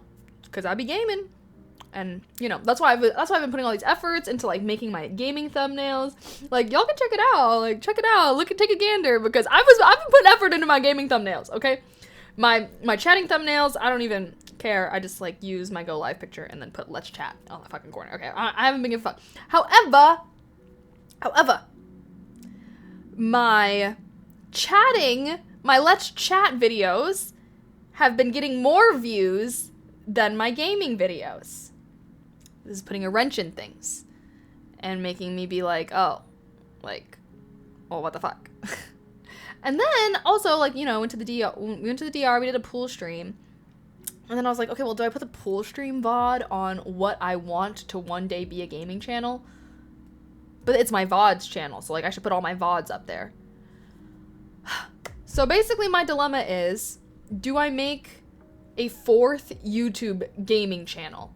And then I can just have my VODs channel just be VODs, all my VODs, no matter what the activity does. Because then I even reached a point where I was like, oh, well, you know how, like, YouTube has membership? Like, I qualify for that now. And, like, I was, like, thinking about making it. And then I can make, like, the chatting videos, like, for members or something like that. So that all my public videos are gaming videos. But then it's not a VOD channel anymore. Then it's not a VOD channel. Like, the whole point of the VOD channel is so that people can go there to watch the VOD if they miss the stream. And so then I was like, okay, I think I don't like that idea because it's still a VOD channel at the end of the day. So should I make a separate gaming channel where I can upload my gaming VODs, and then I can also maybe make, like, edited gaming videos and stuff like that, because it's like, oh, well, like, should I even put edited gaming, like, I want to make edited gaming videos one day, like, would those go on the VOD channel? That seems a little weird. Like, so should I just have a separate gaming channel? But also, I've been working for months to build up my VOD channel, and it's finally at, like, it was, like, at a halfway decent point. But, anywho, I digress. Then I got, like, fucking 4 YouTube channels, not to mention that I've been wanting to start a React channel, which would make 5 YouTubes, and I'm like, bitch, that is doing too much. Oh, my God. And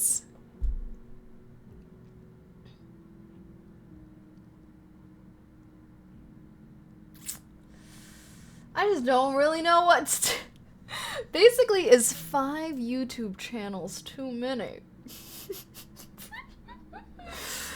Oh, Lord. Gaming isn't what it used to be. I would say keep the VOD channel. But, like, I want to have, like, a gaming channel. Like, I want there to be somewhere for my gaming content, because I enjoy gaming. I love gaming, and it would be cool, and, like, I guess I just thought it would be cool to, like, build an audience that would, like, want to watch me play games. That's what I wanted. Okay. You probably won't be gaming forever. Why? What do you mean? First of all, I've gamed my whole life, and I plan on gaming till the day I die, so I just think that's wrong. Why focus so much on something you just said has the lowest views? Because these platforms are algorithm based. So because my chatting videos get the most, are, like, people are clicking on those the most. Well, okay, because also, like, views is not even necessarily how good the video is or what the video is about. It's about the thumbnail. And so chances are people are watching my chatting videos more because they're like, oh, like, cute girl in the thumbnail, I will click. And then because those people are clicking on my videos, it's going to show my videos to more of those people. That's how algorithms work. You know what I mean? So now my like, my gaming videos were doing really good. Like, I had some gaming videos get, like, 700 plus views, 1,000 plus views when I was doing, like, my hardcore World of Warcraft gaming videos. Those were doing really good. But then once more people started interacting with my chatting videos, now I feel like it shows those videos to more people. And since those people are more likely to click on chatting videos, they're less likely to click on those gaming videos, which is why they aren't getting as many views. Versus if I had a gaming channel, that means that anyone that clicks on my videos are interested in watching gaming content. So then it's going to show my videos to more people who like to watch gaming content. Like, see how that makes sense? Like, does that make sense? Like, that's just kind of how algorithms on social media kind of work. That's why it's recommended to pick a niche rather than do what I'm basically doing on my VOD channel, is like posting a bunch of different kinds of content that target a bunch of different kinds of audiences. And that's going to make it so that some of your videos are going to do well and some of your videos are not going to do as well. Does that make sense? Also, gaming, just everything in playlists. Yeah, I mean, that's kind of how it is right now, is I just have everything there and it's all in playlists and whatnot. Hi, Kevy. And there's that audience. Your gaming channel won't be as popular as your VOD channel. That's something you need to accept. An attractive young lady, that's okay. I mean, not necessarily. I mean, like, if we really keeping it a buck. Maybe I should. Maybe I should just, like, make a gaming channel.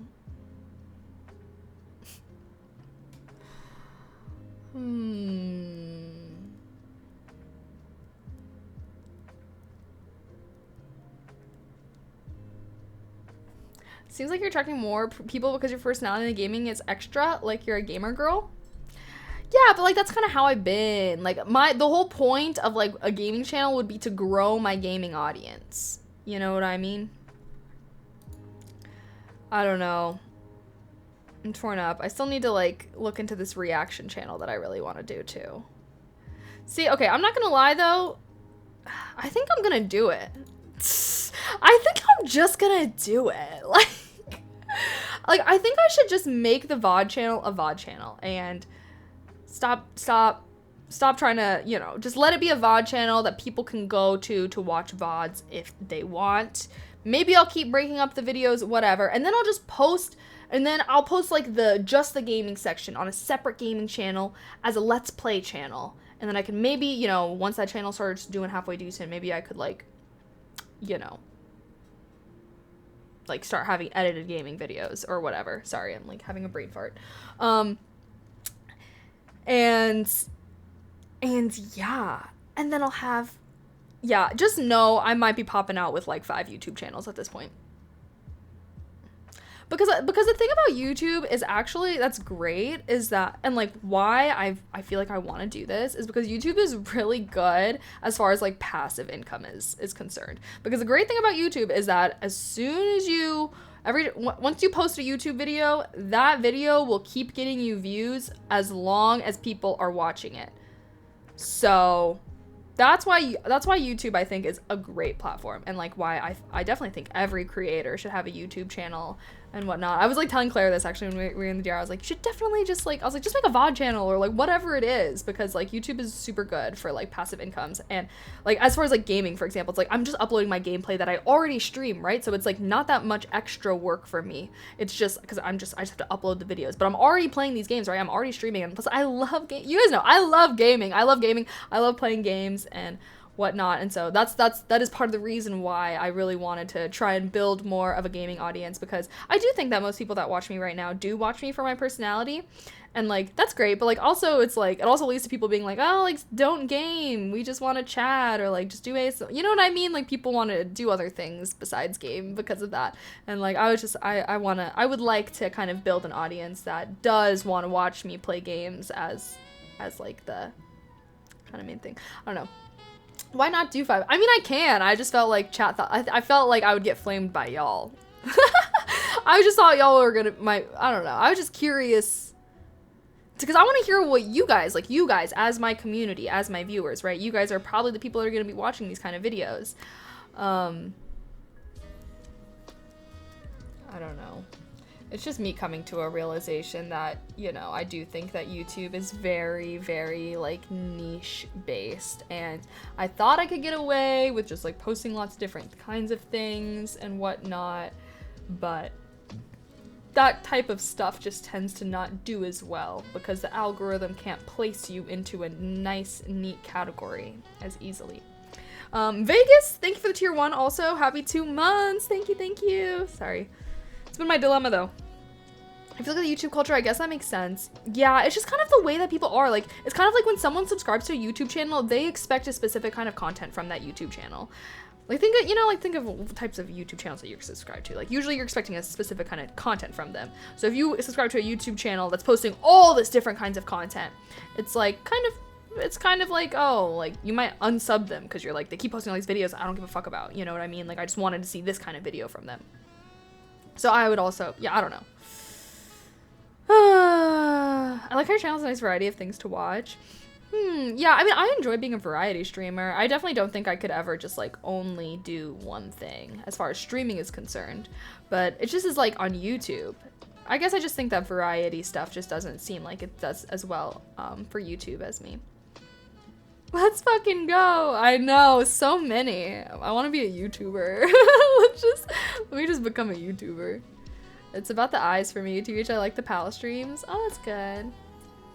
I mean, thank you. I'm super grateful to everyone that comes to my gaming streams. I like the podcast type of stream, but IDK I'm new. Well, that's another thing is I do want to have a podcast one day. And I was thinking about that, and I was like, maybe I should just start my podcast. Should I just start a podcast, guys? Who would listen to a podcast by me? I feel like if you like my just chatting streams, then you would have to like a podcast by me, right? Also, people have 15 channels. Are there other creators that have a ton of channels? Because I feel like I've been looking at other creators, and like I feel like they all just kind of have like 2. 3 at the most. That's what I'm at. And now I'm thinking about 5. Damn, that just sounds so crazy when you say that. Mr. Beast has like 50 of them bitches? No way. Okay. If it's not crazy, then I'll do it. I just was curious. I wanted to bring it up to you guys and hear what you guys thought of it, because I thought that maybe you guys would be like, why the fuck would you do that? Like, don't do that. Like, that's way too many channels. Like, no one's gonna, I don't know. One of my gaming watch time is like pro stuff or pro matches. Yeah, no, I feel like that's like most people. In my mind, like I would want my Let's Play gaming videos. Well, I know that Let's Plays are popular. Like, I was doing some research earlier. Here's a channel that I found. This is the kind of channel that I want. She does Let's Plays. She's a streamer. She's very pretty. Feel free to check her out. This is her name on Twitch as well. But she just uploads these like Let's Play videos, and like I'm like pretty sure they're from her stream, although I don't like know for sure.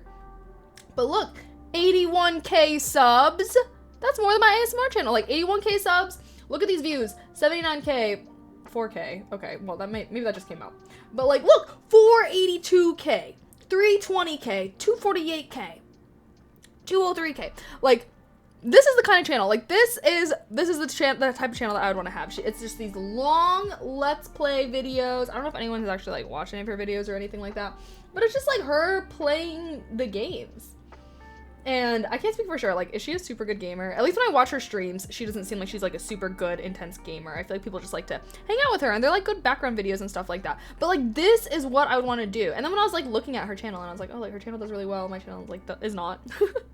I was like, well, she posts the same kind of videos, right? She only posts gaming videos. She only posts Let's Play gaming videos. I also really like the way that her thumbnails are done. I am going to be taking some notes. But yeah, like this is good. It's like I'm already playing these games, right? I'm already like doing the work of playing these games, and you know, also like being talkative while playing these games, because I'm always streaming them.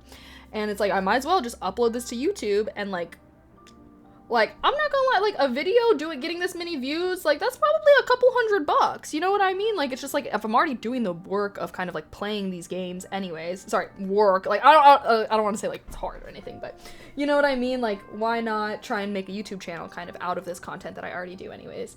But yeah, that's kind of why I was thinking. I was like, I think I do have to make a gaming channel instead of my VOD channel, because I think that me posting all the different kinds of videos is no bueno.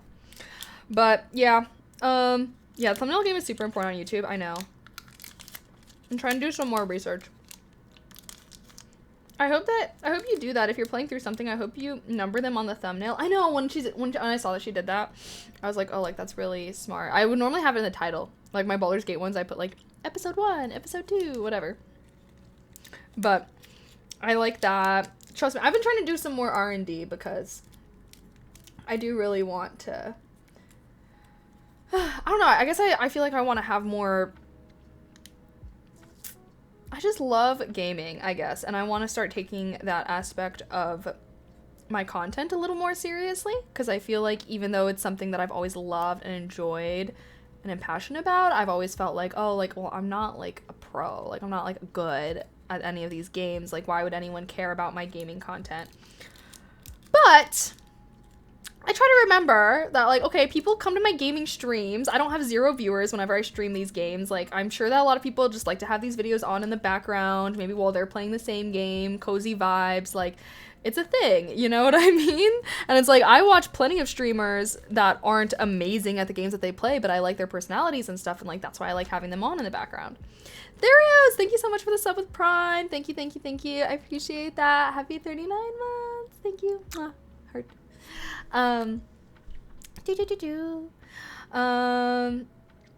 Yeah, the title's a nightmare though, because you have to sift through the side reels sometimes. Fair.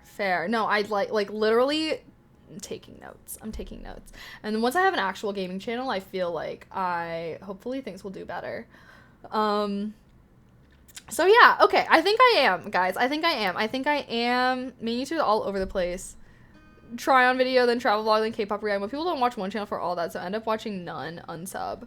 Yeah, I know. Well, luckily I'm not doing the K-pop. Hey, the K-pop ones help me. I only did those K-pop ones to help get me partnered again. I need to upload more. See, but I feel like lifestyle videos are very popular. Like, I don't feel like travel and try on are too different. Those are both under the umbrella of category. And there are, umbrella of lifestyle. There we go.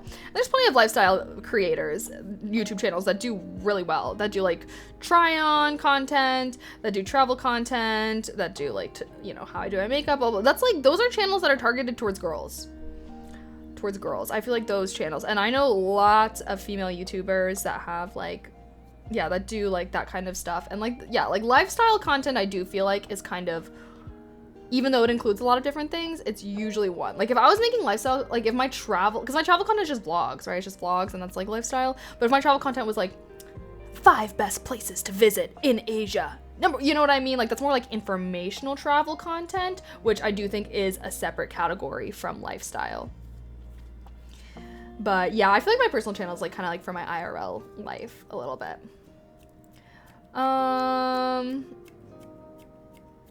Okay, just look at this thing for a sec. They said it was, wait, what? Wait, I've been on YouTube, I thought it was good. Like from specific reasons, said it was bad, but that was why I liked it. Oh, interesting. I think your game videos will have its audience and loyal viewers, something that's a part of you as a person, so I say go for it. I'll try it out. If you make a channel, yeah, I mean, that was kind of like the point of my personal channel, was to kind of grow more of that demographic.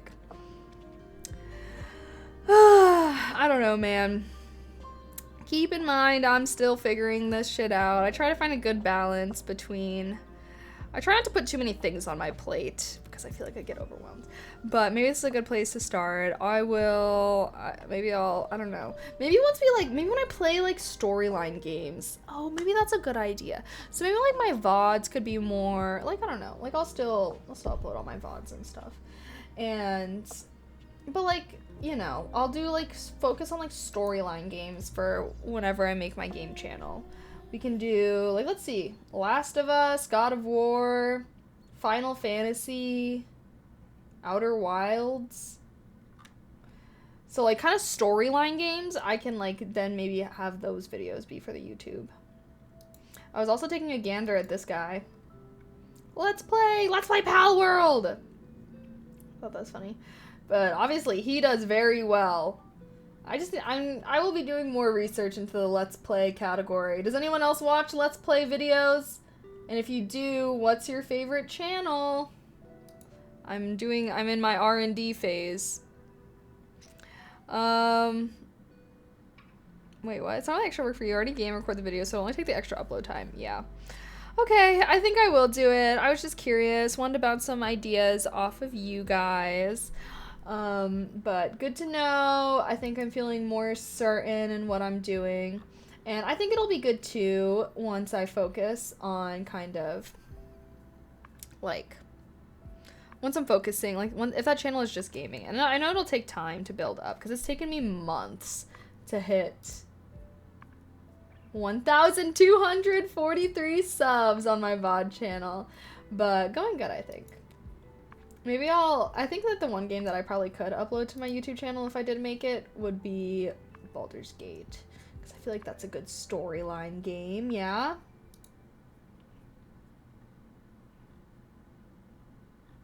We'll have to find some other ones.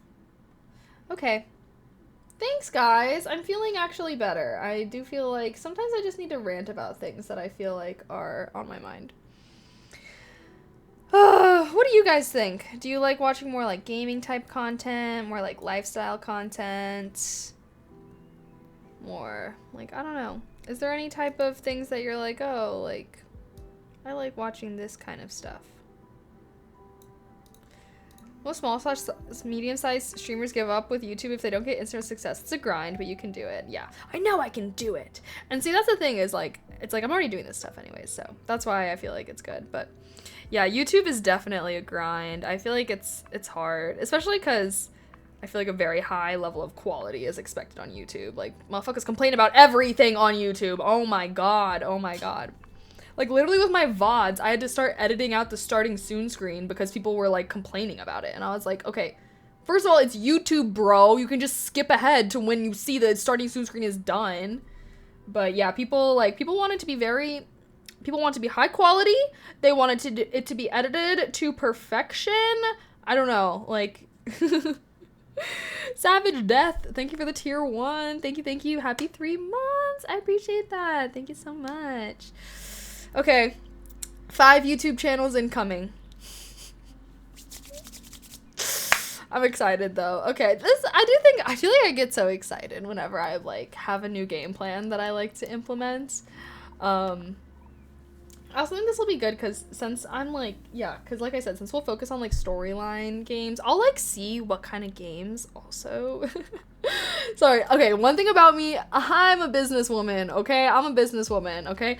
Don't doubt me. Like, whenever I have a new like game plan that I'm thinking about doing regarding content creation, just know I'm always doing my research, okay? I'm like, okay, I'm trying to make a gaming channel. Let's look up people that are in the exact niche of what I want. And like, let's, you know, I don't know. I do think that R&D is an important part of being a content creator though, especially if you're like branching out to try new things. And sorry, my hair is like really bothering me right now if you can't tell. YouTube people have 3 jobs, 2 wives, and 12 children. Wait, what? One more suggestion is do more collabs. You and Claire are a nice dynamic. Yeah, well, the unfortunate reality is I live in the Midwest, so it's kind of hard to find fellow streamers out here. Although I did meet some in TwitchCon. I need to reach out to them again. I just get like scared. Collabing with streamers is scary, I'm not gonna lie. Okay, but yeah, I'm gonna do some more research, see what games do well, and overall though, I'm excited. We'll definitely have to get back into Baldur's Gate though, so I can finish it for my gaming channel, and that'll be my first video series on my gaming channel, will be my Baldur's Gate gameplay. And then after that, I don't know, we'll have to decide. Oh, you guys never told me. Okay, well, we have more people in here now. Would you guys rather watch me play Nightingale or Enshrouded? Here, we'll do a poll. Because that's what I was thinking for like the next game. I don't know, I watched trailers for both. Which would you rather watch me play?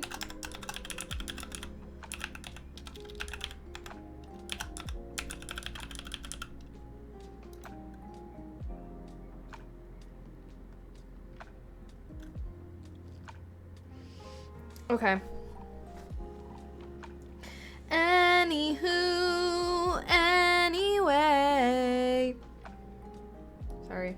I don't know why I felt like I had to belt out some song right there. But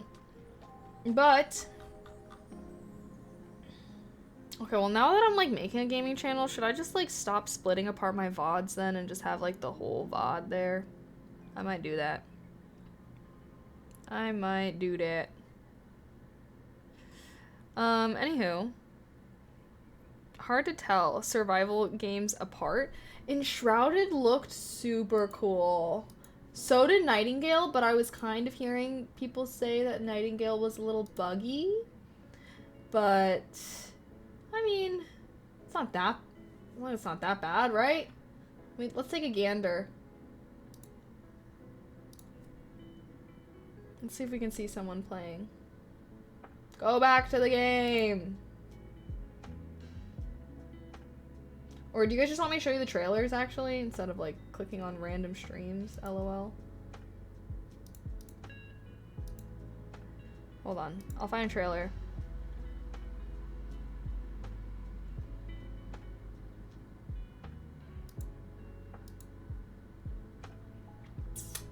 How do I do this?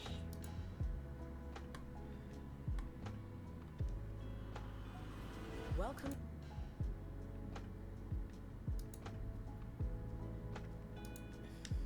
Okay. Where's my headset? Okay, let's watch the trailers for these two games. Oh, it was a pretty close poll, actually. Pretty close poll. Sorry, my headset looks so weird with the headband on. Okay, anyways.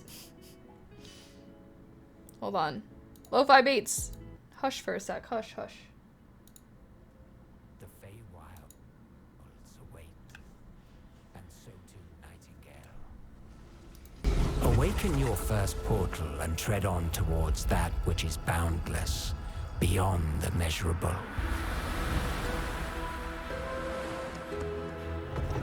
Sequestered, struck by woe and lacking supplies, the question becomes, wilt thou be a survivor? Wait, it's scary! You can build houses! Look how cool that shit is. Oh my god!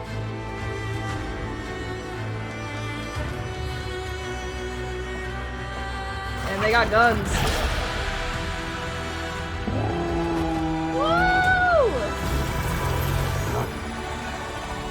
Regardless of which portal variety you favor,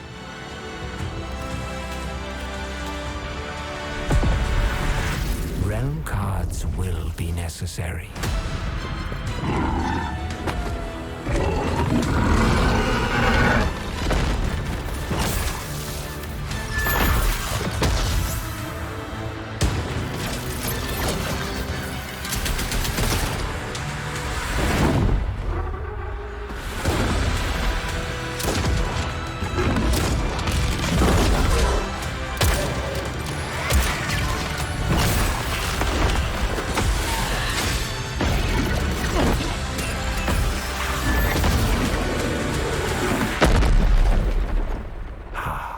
Fly. Let my words steer your steps. Ooh. Yeah, early access just came out. But looks so cool. I literally saw like a clip of this on TikTok, and that's what like made me discover this. So that was one of the games that I really wanted to play. That just came out, and then the other one was Enshrouded. If this...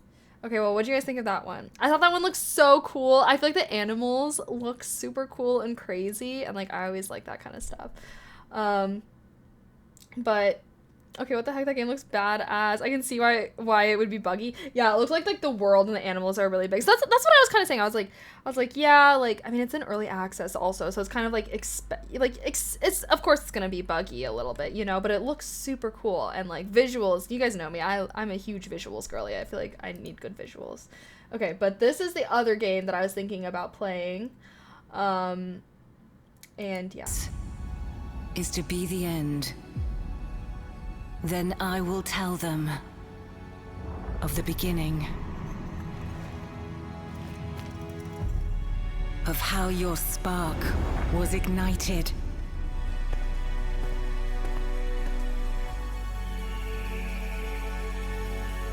of your will to survive.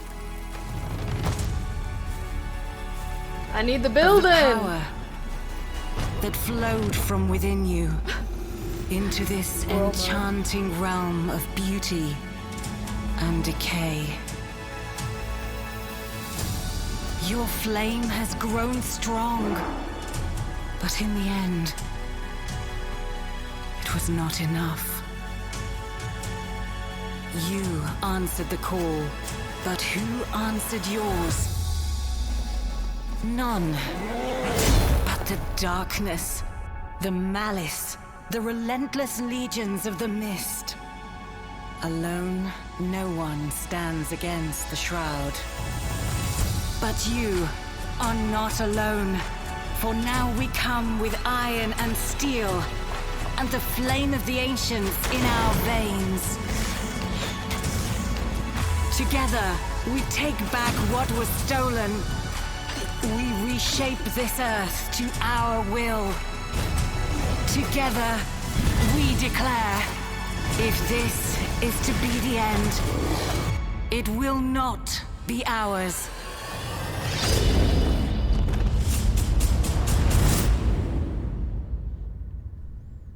There. Or that one. That trailer was kind of lame though. Oh. Wait, is this like the cool one? I didn't like that trailer. It was like boring. Dangerous fog corrupts the land. Oh, wait, this is the good You one. Sorry. are Flameborn, the last ember of hope to push back the shroud. Like all heroic Flameborn, you will use your deadly sword skills to slay your enemies. Oh no, That this is is annoying. not a sword. No. Okay, that's not a sword either. Oh, come on, you can't just punch everything. Well, however you decide to fight, Flameborn confront danger head on. Wait, why are you sneaking around? I said head on. Okay, what do you guys think? What do you guys think? Enshrouded versus Nightingale. We'll redo the poll since we just watched both trailers. So we just watched both of those, okay? So we had Enshrouded. You guys kind of saw the vibes. Enshrouded. I don't really know. We watched the trailer. Hopefully that's enough for you. Versus... Hello? Or Nightingale. Nightingale does look cooler. However, as we can see, the reviews are mixed. I can only assume that is because of all the bugs and stuff that people were like talking about. Versus, let's see what Enshrouded, very positive. Hush, hush. I will say it does look like you need friends to play Enshrouded. I don't have any of that, unfortunately. Okay, but now that we watched both of those, I'm gonna redo the poll. And yeah, curious what you guys think. I'm changing my vote. What made you, or what from, well, I won't say anything to sway the poll, but they both looked really cool to me. I think that, yeah. Let's see. I think that I'm going to be playing I would play this after we finish Baldur's Gate though. So that's why I'm kind of like, oh, like maybe if I like play it like after we finish Baldur's Gate, like all the bugs with Nightingale will be resolved. You know? Only 7,000 votes. Yeah, because Nightingale just came out versus I think Enshrouded has been out for like a month or so. More than a month. So like Nightingale came out like a couple days ago. Let's see what y'all are saying. Damn, everyone voted Nightingale! Oh my gosh. Okay. Okay, yeah, no, I'm down for Nightingale. Like, it looked so cool, right? Oh my gosh. Hopefully they can resolve their issues because I have been really looking forward to it. I know, I have to finish Baldur's Gate. I want to finish Baldur's Gate. Baldur's Gate's good. And now that it's going to be the first video series on my new gaming channel, we have to make sure that we finish it. But, yay! Okay, I think I'm excited, and it's going good. I need to, like, maybe I can try and get them to sponsor me. Please, please, please. This is why I need to become a clouded gaming streamer too, so that I can get some sponsored gaming streams going. Yeah, bugs are, yeah, it's early access. It literally came out like freaking 4 days ago. Yeah, of course it has bugs, you know. 7,000 reviews also, I feel like. It's still in the top sellers. Oh, it says single player or online co-op. Maybe I could get Claire to play if she wants. She said she was down for Enshrouded also. I was like I was showing her different game trailers, trying to convince her. excuse me, to play a game with me. Helldivers 2, isn't that like a shooter? I don't really like shooter games. I'm excited for your gaming channel now. Perfect way to start it. Game of the year being first content. Yeah, I know. I'm excited for it too. And hopefully, I also feel like that it'll be good once I like am playing storyline games. And then if someone's like, oh, like, you know, they can like go. I don't know. We'll see. But I love gaming. I love playing games, and I'm excited to, you know, try some new games. I think that's one thing I love about being a streamer is because I'm a gamer, I love playing games, but like I'm not the kind of gamer that just plays the same game like for years and years and years, which I feel like is definitely a lot of gamers. I feel like I like trying new games. I like watching game trailers and being like, oh my god, like that looks cool as shit, I'm gonna play it, and then I play it for a little bit, and then I move on to the next. It's good for streaming though, I will say. I guess both are good for streaming though, because I feel like if you just play one game all the time, you're able to like build up an audience that likes that game. We'll see. But yeah, I'm excited for this. Maybe I should. Okay, but you guys have to agree that you have to help me make more fun gaming clips, so I can upload them as YouTube shorts on my gaming channel. Where the fuck is my chapstick? Sorry.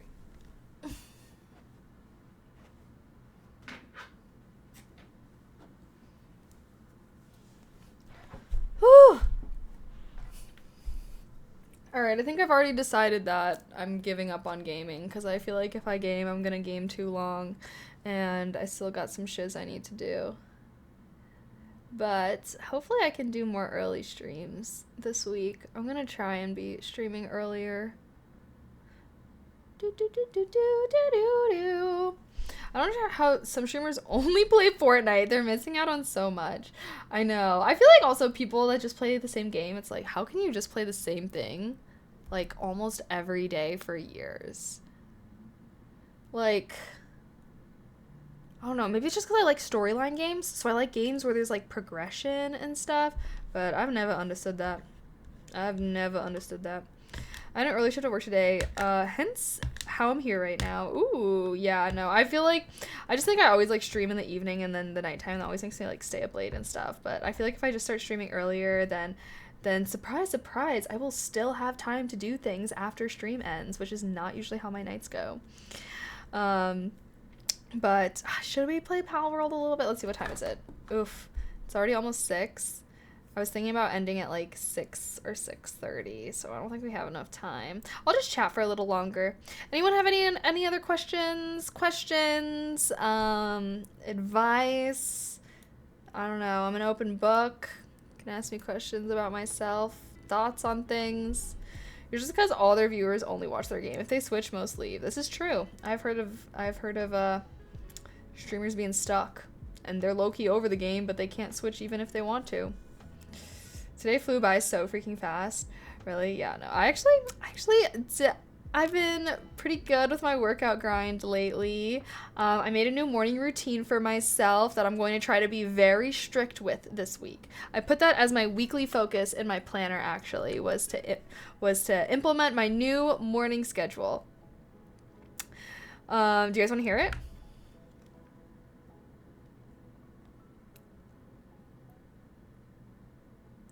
I wrote it all out.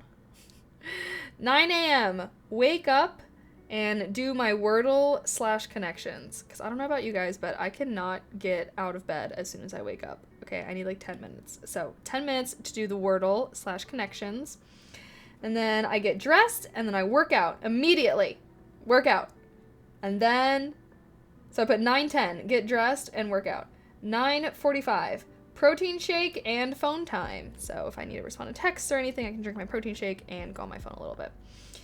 And then 10 a.m., shower and morning skincare routine. 10:30, drink some tea and read my book.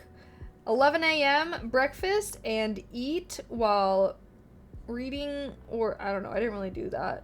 I guess I ate my breakfast while doing this, which was do my outfit of the day post on Fansly, answer DMs, and then go through my business email, and then I put 12 p.m. heads down work, so yeah, if I need to be like making thumbnails, editing videos, anything like that. Honestly, my heads down time always gets eaten the fuck up.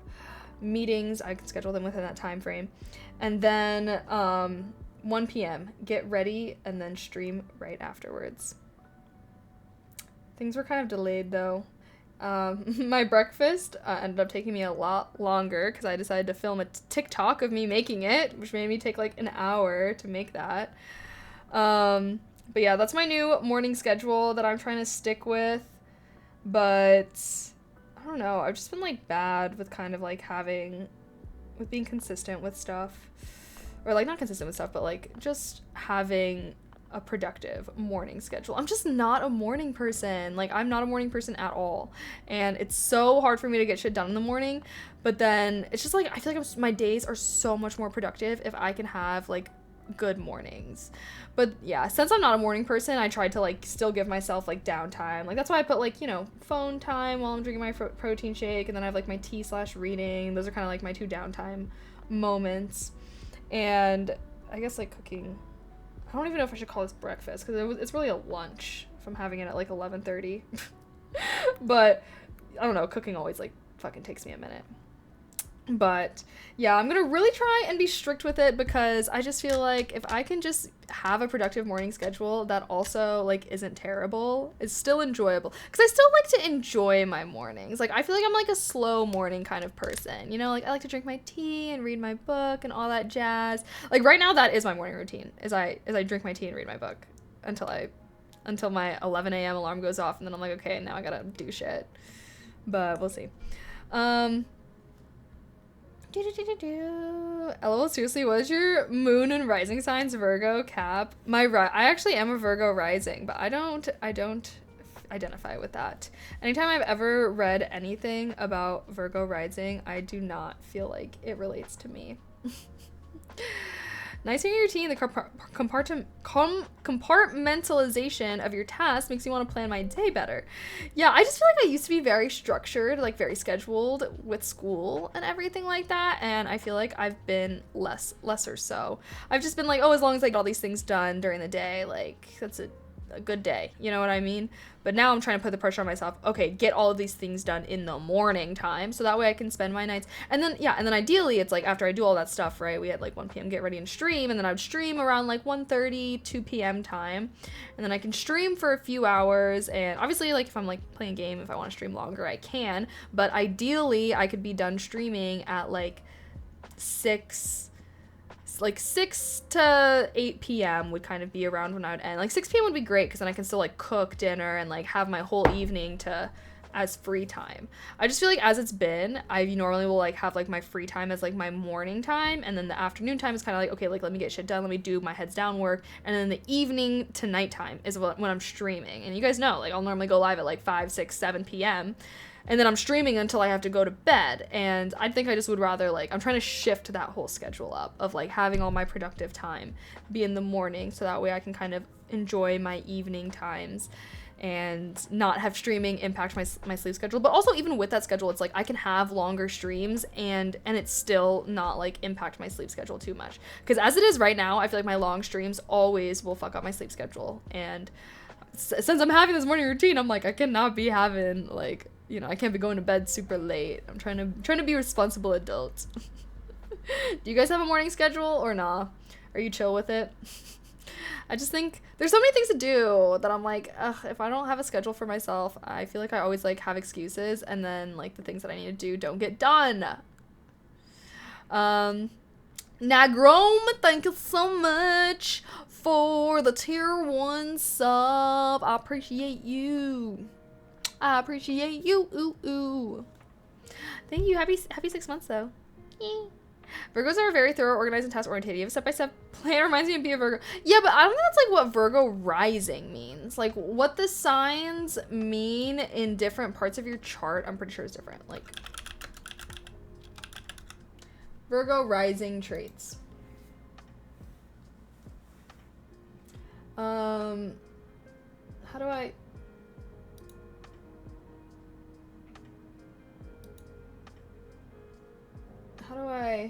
What's a good source, we think? Reddit? Oh yeah, the best source. Can anyone explain Virgo rising? Virgo risings are meticulous, reserved, service-orientated, and hypercritical. They usually have a more plain appearance, but that's often clean or with a clear aesthetic. They are detail-orientated and analytical, sometimes to a fault. Also Mercury ruled, so they are quite inquisitive and talkative, but with a more internal chaos rather than a clearly outward one, like a Gemini rising would have. Prone to anxiety, especially social, often brought on by life experience, like they have experiences early in life that cause them to develop social anxiety or aversion. Descending is in Pisces, so very much drawn to people who need saving. Like, I don't know. I don't think I come off as reserved or hypercritical. If anything, I might be like hypercritical of myself internally, but I would not say I'm I wouldn't even say I'm very critical of like the people around me. Maybe. I mean, I don't know. Hey, do you guys think I'm hypercritical? I can see some of this, but some I don't see. Yeah, that's what I'm saying. Like, I feel like anytime I like read about Virgo rising, I just feel like I don't know if that's me. Like sometimes, like I feel like I've read things that's like, oh, like you come off as very very boring, as very reserved, blah blah blah. And I'm like, I think if anything, I come off as annoying. I'm like, I think I'm the opposite of that. Like, I feel like I come off annoying as fuck, actually. And I don't really know. I'm not trusting Cosmopolitan. Cafe Astrology. Ooh, Cafe Astrology is literally one of the best ones. I like one time read my birth chart on Cafe Astrology and it was like so accurate. It was crazy. And I've never really been a huge astrology person. Like, I don't know. I'm like not like I like the thing I like about astrology is I like reading about it and then thinking about myself. Like, do I think like I feel like it's very good at like kind of spurring internal introspection. Even like what we're doing right now, right? Of like, oh, like am I a critical person? What situations am I critical in? Maybe am I critical of myself and not others? Like, I think it really makes you explore yourself in ways that you may not normally explore yourself. But I don't know, I don't really know as much. People with Virgo rising are often a little understated in their personal mannerisms and appearance, although a lot depends on the position. See, like, what? I feel like I am extra AF. All my friends think that I'm extra as far as appearance goes. Like, I always be liking to dress up and stuff. What's your moon sign? I think Aries. What's the moon sign supposed to be? Your moon sign is supposed to be, like, your emotions, your like inner world. So like your rising is kind of like how you come off to people initially. So think of it as like your outer self. That's usually not how you really are, right? Like usually people's first impressions of you aren't completely accurate. So your rising is supposed to be like how you kind of come off to people versus your moon sign is like your internal, your emotions and stuff like that. And yeah, your sun sign is kind of like your overarching personality sign. I don't know. But I wonder, maybe I can plug in my birth chart on here. Generally look here. Generally there is an intelligent and reserved aura about Virgo rising individuals that is unmistakable. They are actually somewhat shy people who need time to analyze things around them before they warm up to both situations and people. This quality can be received exactly as that, or it can be received as a rather standoffish, cool, or even critical manner, depending on the audience. Like, I don't think I come off that way. You know what I mean? Like, I don't know. I just don't think okay, let's look this up. Aries. Wait, I don't even know if I'm an Aries. Sorry, I'm not a real astrology girly. I need to pull up my chart for reference. A lot of people feel more like their moon sign than their sun and rising. Really? Why am I getting friend requests?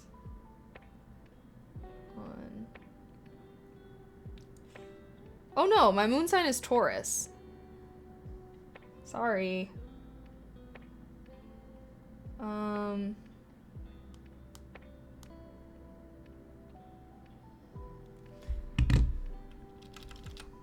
Taurus moon. Take me to cafe. No, I'm not gonna read Yahoo Sports. I thought Yahoo wasn't even a thing anymore. Are people still using Yahoo? Who is using Yahoo Sports? I want to know. And why are they tweeting about astrology or writing about astrology? Okay, Moon in Taurus. Familiarity is important to lunar Taurians. These people are earthy and strong-willed. They feel with their senses, and they are pretty much rooted in their ways. They revel in material comforts. In fact, building a solid and comfortable home and foundation helps to keep them feeling safe and content. It isn't wise to try and push lunar Taurians into doing anything, but once they've made a commitment, they're persevering. I don't know, man. There's a steadiness in this position of the moon that is comforting to those around them, but the conservative streak in these natives can be maddening to more progressive personalities. They tend to go out of their way to avoid messy or unpredictable situations, crises, and emotional displays. Instead, they focus on creating a reliable and secure life around them. In relationships, lunar Taurians may not easily recognize their partner's need for change, growth, or... I don't know if I'm agreeing with this. I do not feel like... It's kind of saying that, like, I like stability, and, like, I feel like I'm the opposite. I feel like I'm addicted to change. If there's one thing I like, it is spicing up my life. I'm not gonna lie. To a fault. To a fault, probably. I love spicing up my life. I love getting myself into messy situations. It's fun. Makes for a good story. I don't know. Oh, here's another thing though. It's saying Moon and Taurus natives are generally very romantic. Their affections are strong, deep, and unwavering. They are sentimental and warm. Since Taurus is a practical earth sign, the placement of the moon in this sign suggests an ability to protect themselves and their own interests. They will rarely make a move without first determining that it is safe and that there is something in it for them. Also false. I love shooting my shot. I love shooting my shot. You miss 100% of the shots you don't take. Honestly, like, I don't care if I'm gonna get curved. I'll never know unless I find out. This is making me question some things.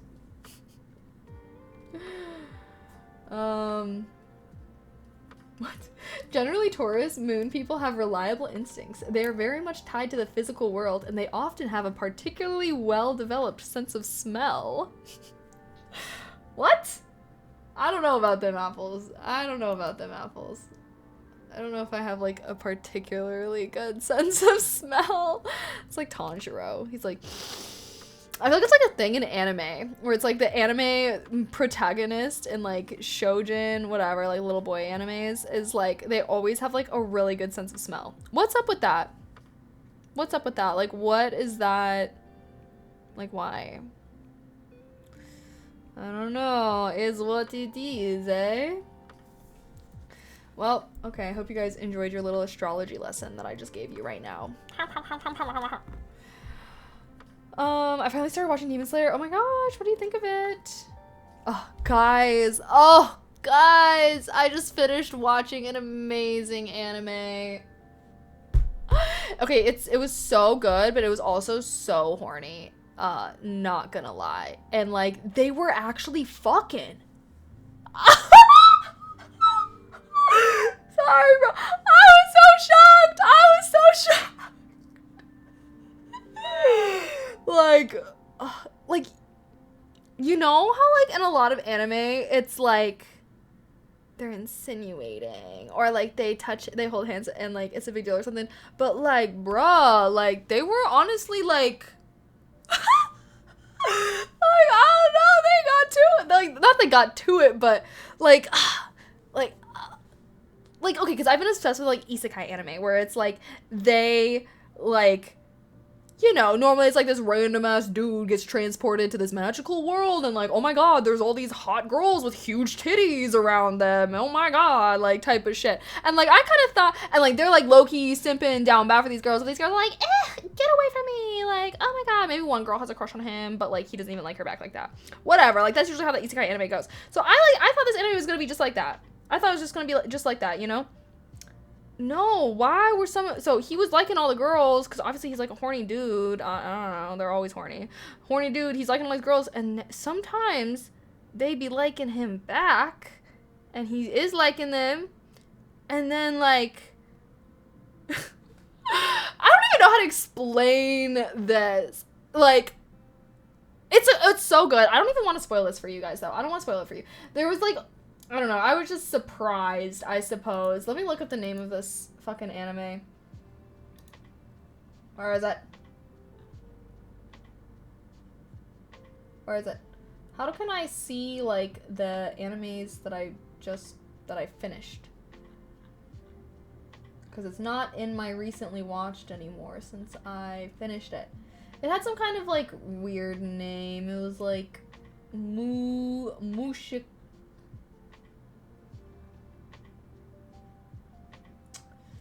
Come on, bro. Come on, come on. Can I see my recently watched? Or not? Chat, anyone know how to see my recently watched? I think it was like, I'm just gonna search up Mush. Oh, there we go. Mushiko Tensei, Jobless Reincarnation. This.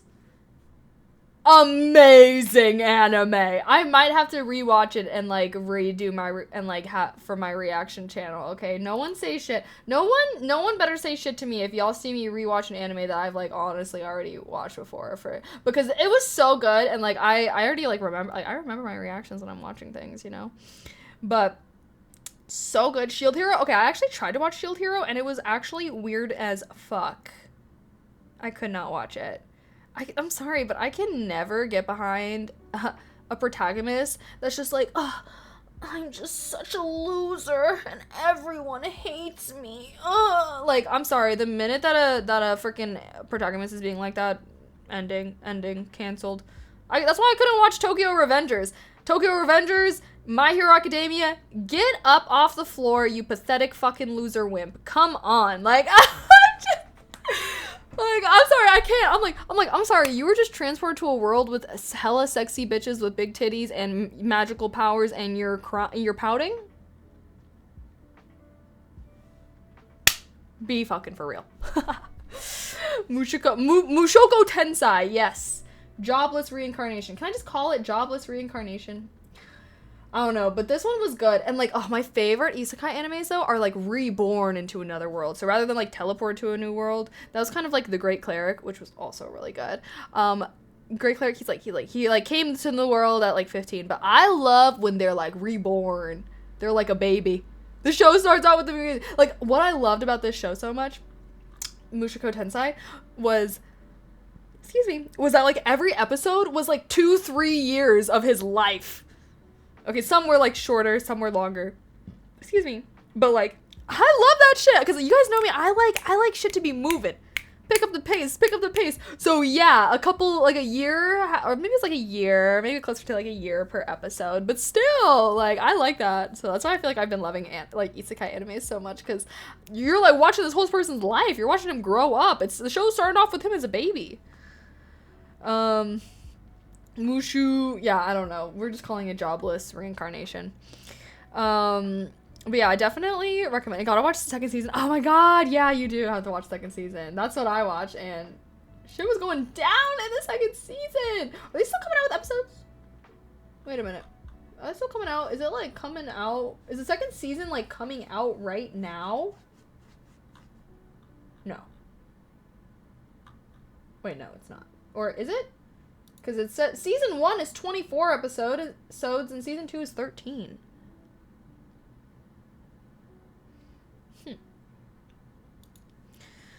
Now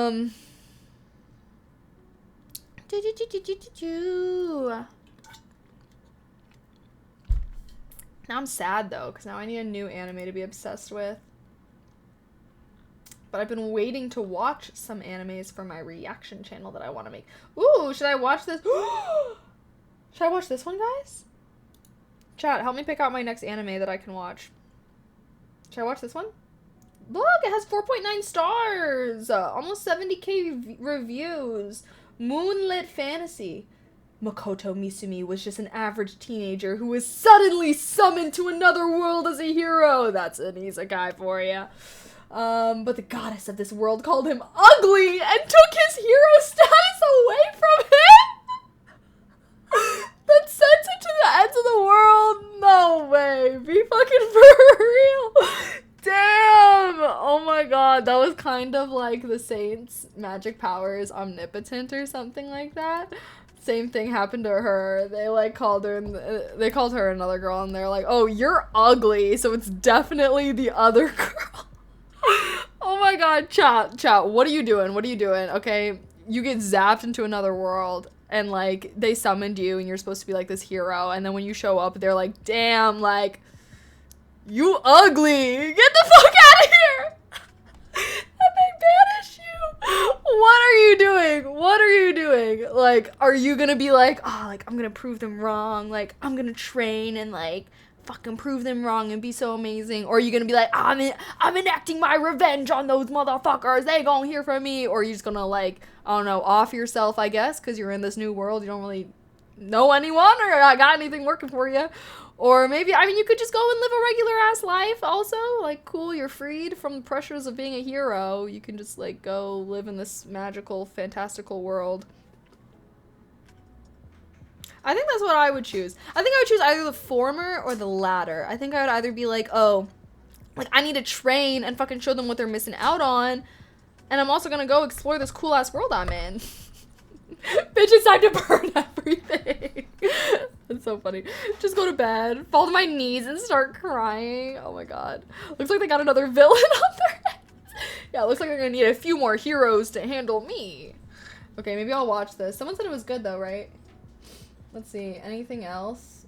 Let me see. I mean, this 4.9 is pretty compelling, especially with 70k plus. Oh, is this what he looks like? Is that why they call him ugly? Because he has, like, the anime eyes? Like, you know, like, the NPC animes, like, most anime eyes will be like this, and then, like, above the NPCs, these random dot eyes. But now we got the main character with the random dot eyes. Damn.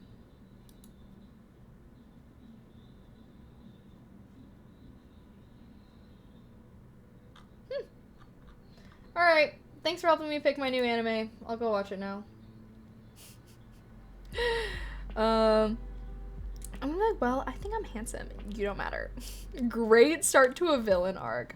Ooh, I feel like they should make more like villain isekai animes. That would probably go hard, honestly. You could have like that same start, but like they become a villain. Are there any? Chat, someone tell me. Are there any good villain isekai animes? Oh my god, if they don't have one like that, someone's gotta make one.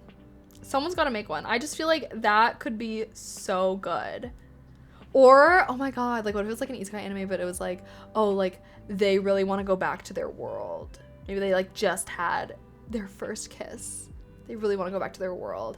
And so they're willing to like destroy this world that they were just transported to get back to their home world. Oh my god, that would go so hard.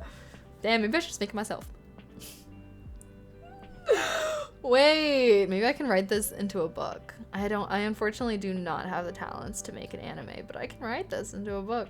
Why is isekai such a big thing in like anime, but like you never see that kind of trope really in like Western media. Like I know that there is Ready Player One. I don't even know the origin of that story. Is that an Asian? Is that like, do we have any like American isekais? Is that a thing? Maybe the reason why I just like this kind of story so much though is because I just really wish that I could be transported to a magical world randomly. It's funny because like in a lot of isekai, like when they get transported, like they don't even give a fuck about their old life. They're like, thank god I'm in this new world. Like I couldn't give a shit less. Like now I don't have to worry about bills or well, I mean I guess like they still kind of, there's money is still a thing in these worlds, but they never give a fuck. And I'm like, honestly, I'd probably be the same way. Sorry guys, but just know if I ever got transported into a magical fantasy land and I had the option to come back or stay, I'm staying. Yeah, I'm staying. I'm watching Solo Leveling. No, I haven't watched it yet because I am gonna make a reaction YouTube channel, and I really wanted to do I wanted that one to be my first one because I've been so excited to watch it. I need to do that soon. I should just watch it and film my reaction, and then like, I had to do some R&D though to figure out what I need to do to make sure it's not copyright. But yeah, so once I finish doing my research on like reaction channels and stuff to make sure I'm not, you know, violating any copyright laws or anything like that, I'm planning the 2 anime that I have that I'm planning on watching. I'm mostly just gonna watch anime because y'all, because I fucking love watching anime, bro. And this is one of those things where it's like, okay, if I'm already doing this anyways, let me see if I can get a bag, low key. And the 2 that I have that I'm planning on watching is Solo Leveling and Frieren, I don't know.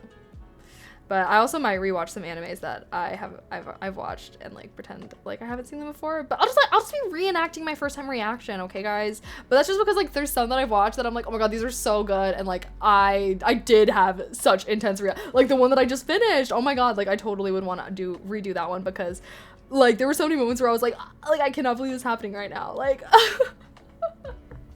okay, we'll see. Okay, so just know, guys, I'm gonna be popping out with 5 YouTube channels soon. Support me if you will. I enjoyed our chatting though. Sorry we didn't get a game today, but I was just planning on doing a shorter stream anyways. And I mean, 3 hours of chatting, I'm actually impressed, but I guess I'm impressed with myself. Let me clarify. Just kidding. But like, actually, normally I get like tired after like 1 hour of chatting and I'm like, okay, let's game. But I guess I hadn't streamed a lot this week, so it was fun to catch up with you guys, give you a little update about my vacation and stuff like that. Make sure that you are all linked. Yeah, no, I'll don't worry. I'm still gonna probably be doing more research and stuff to set everything up, but I'm excited. I have some gumption. You guys know me. I always like having things that I'm like working on or work towards. It gives me a lot of motivation with life. And this is good. I've been wanting to spice things up for a little bit. But it's only the 3 of us on this. I know, sorry. I feel like I don't know how any streamers could do like 8 hours of chatting. Well, he watches YouTube videos. I'm a loyal Hassan viewer, okay? Half the time he's watching videos, so he's not just sitting here, him and the camera talking for the whole time. Although he probably could, maybe occasionally. Anyways, regardless, I'm very happy that we got to catch up. It was fun seeing you guys. Tomorrow's Tuesday, so ASMR, woohoo. So yeah, so tomorrow ASMR, and my goal is to stream on Wednesday and Thursday and maybe even Friday. Maybe I'll become a Monday through Friday streamer. We'll see. I do like low-key have stuff I need to do since I was out of town all last week. I got like shit I need to catch up on. I need to plan my birthday. Oh my god, I'll have to plan a fun birthday stream for us too, because if you guys don't know, my birthday is coming up soon, March 10th. I'm gonna be, oh my god, I'm gonna be in my mid-20s. Grandma alert! I'm gonna have to bust out the fucking cane and walker, bruv. Okay, anywho, March 10th, mark your calendars. It's my birthday. It is a Sunday. I am planning on throwing a huge party. Not a huge party, but I'm planning on having a little birthday party for myself with my friends, March 9th.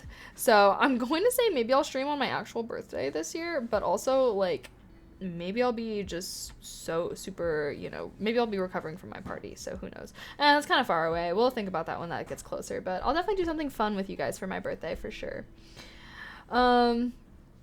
It's still a hostile world, so be careful. Okay, will do. Thank you as well. Per usual, definitely follow all my socials. If not, I'm gonna post some of my vacation pictures on Instagram. So I will be reviving my Instagram, guys. Okay, so if you're not following me, you should. And if you are following me, don't unfollow me because I'll be making a comeback. So yeah, and then also, yeah, click that first link. I post every day. Okay, guys, I had such a good stream, though. Thanks for hanging out with me. I will definitely be streaming, hopefully a decent amount this week.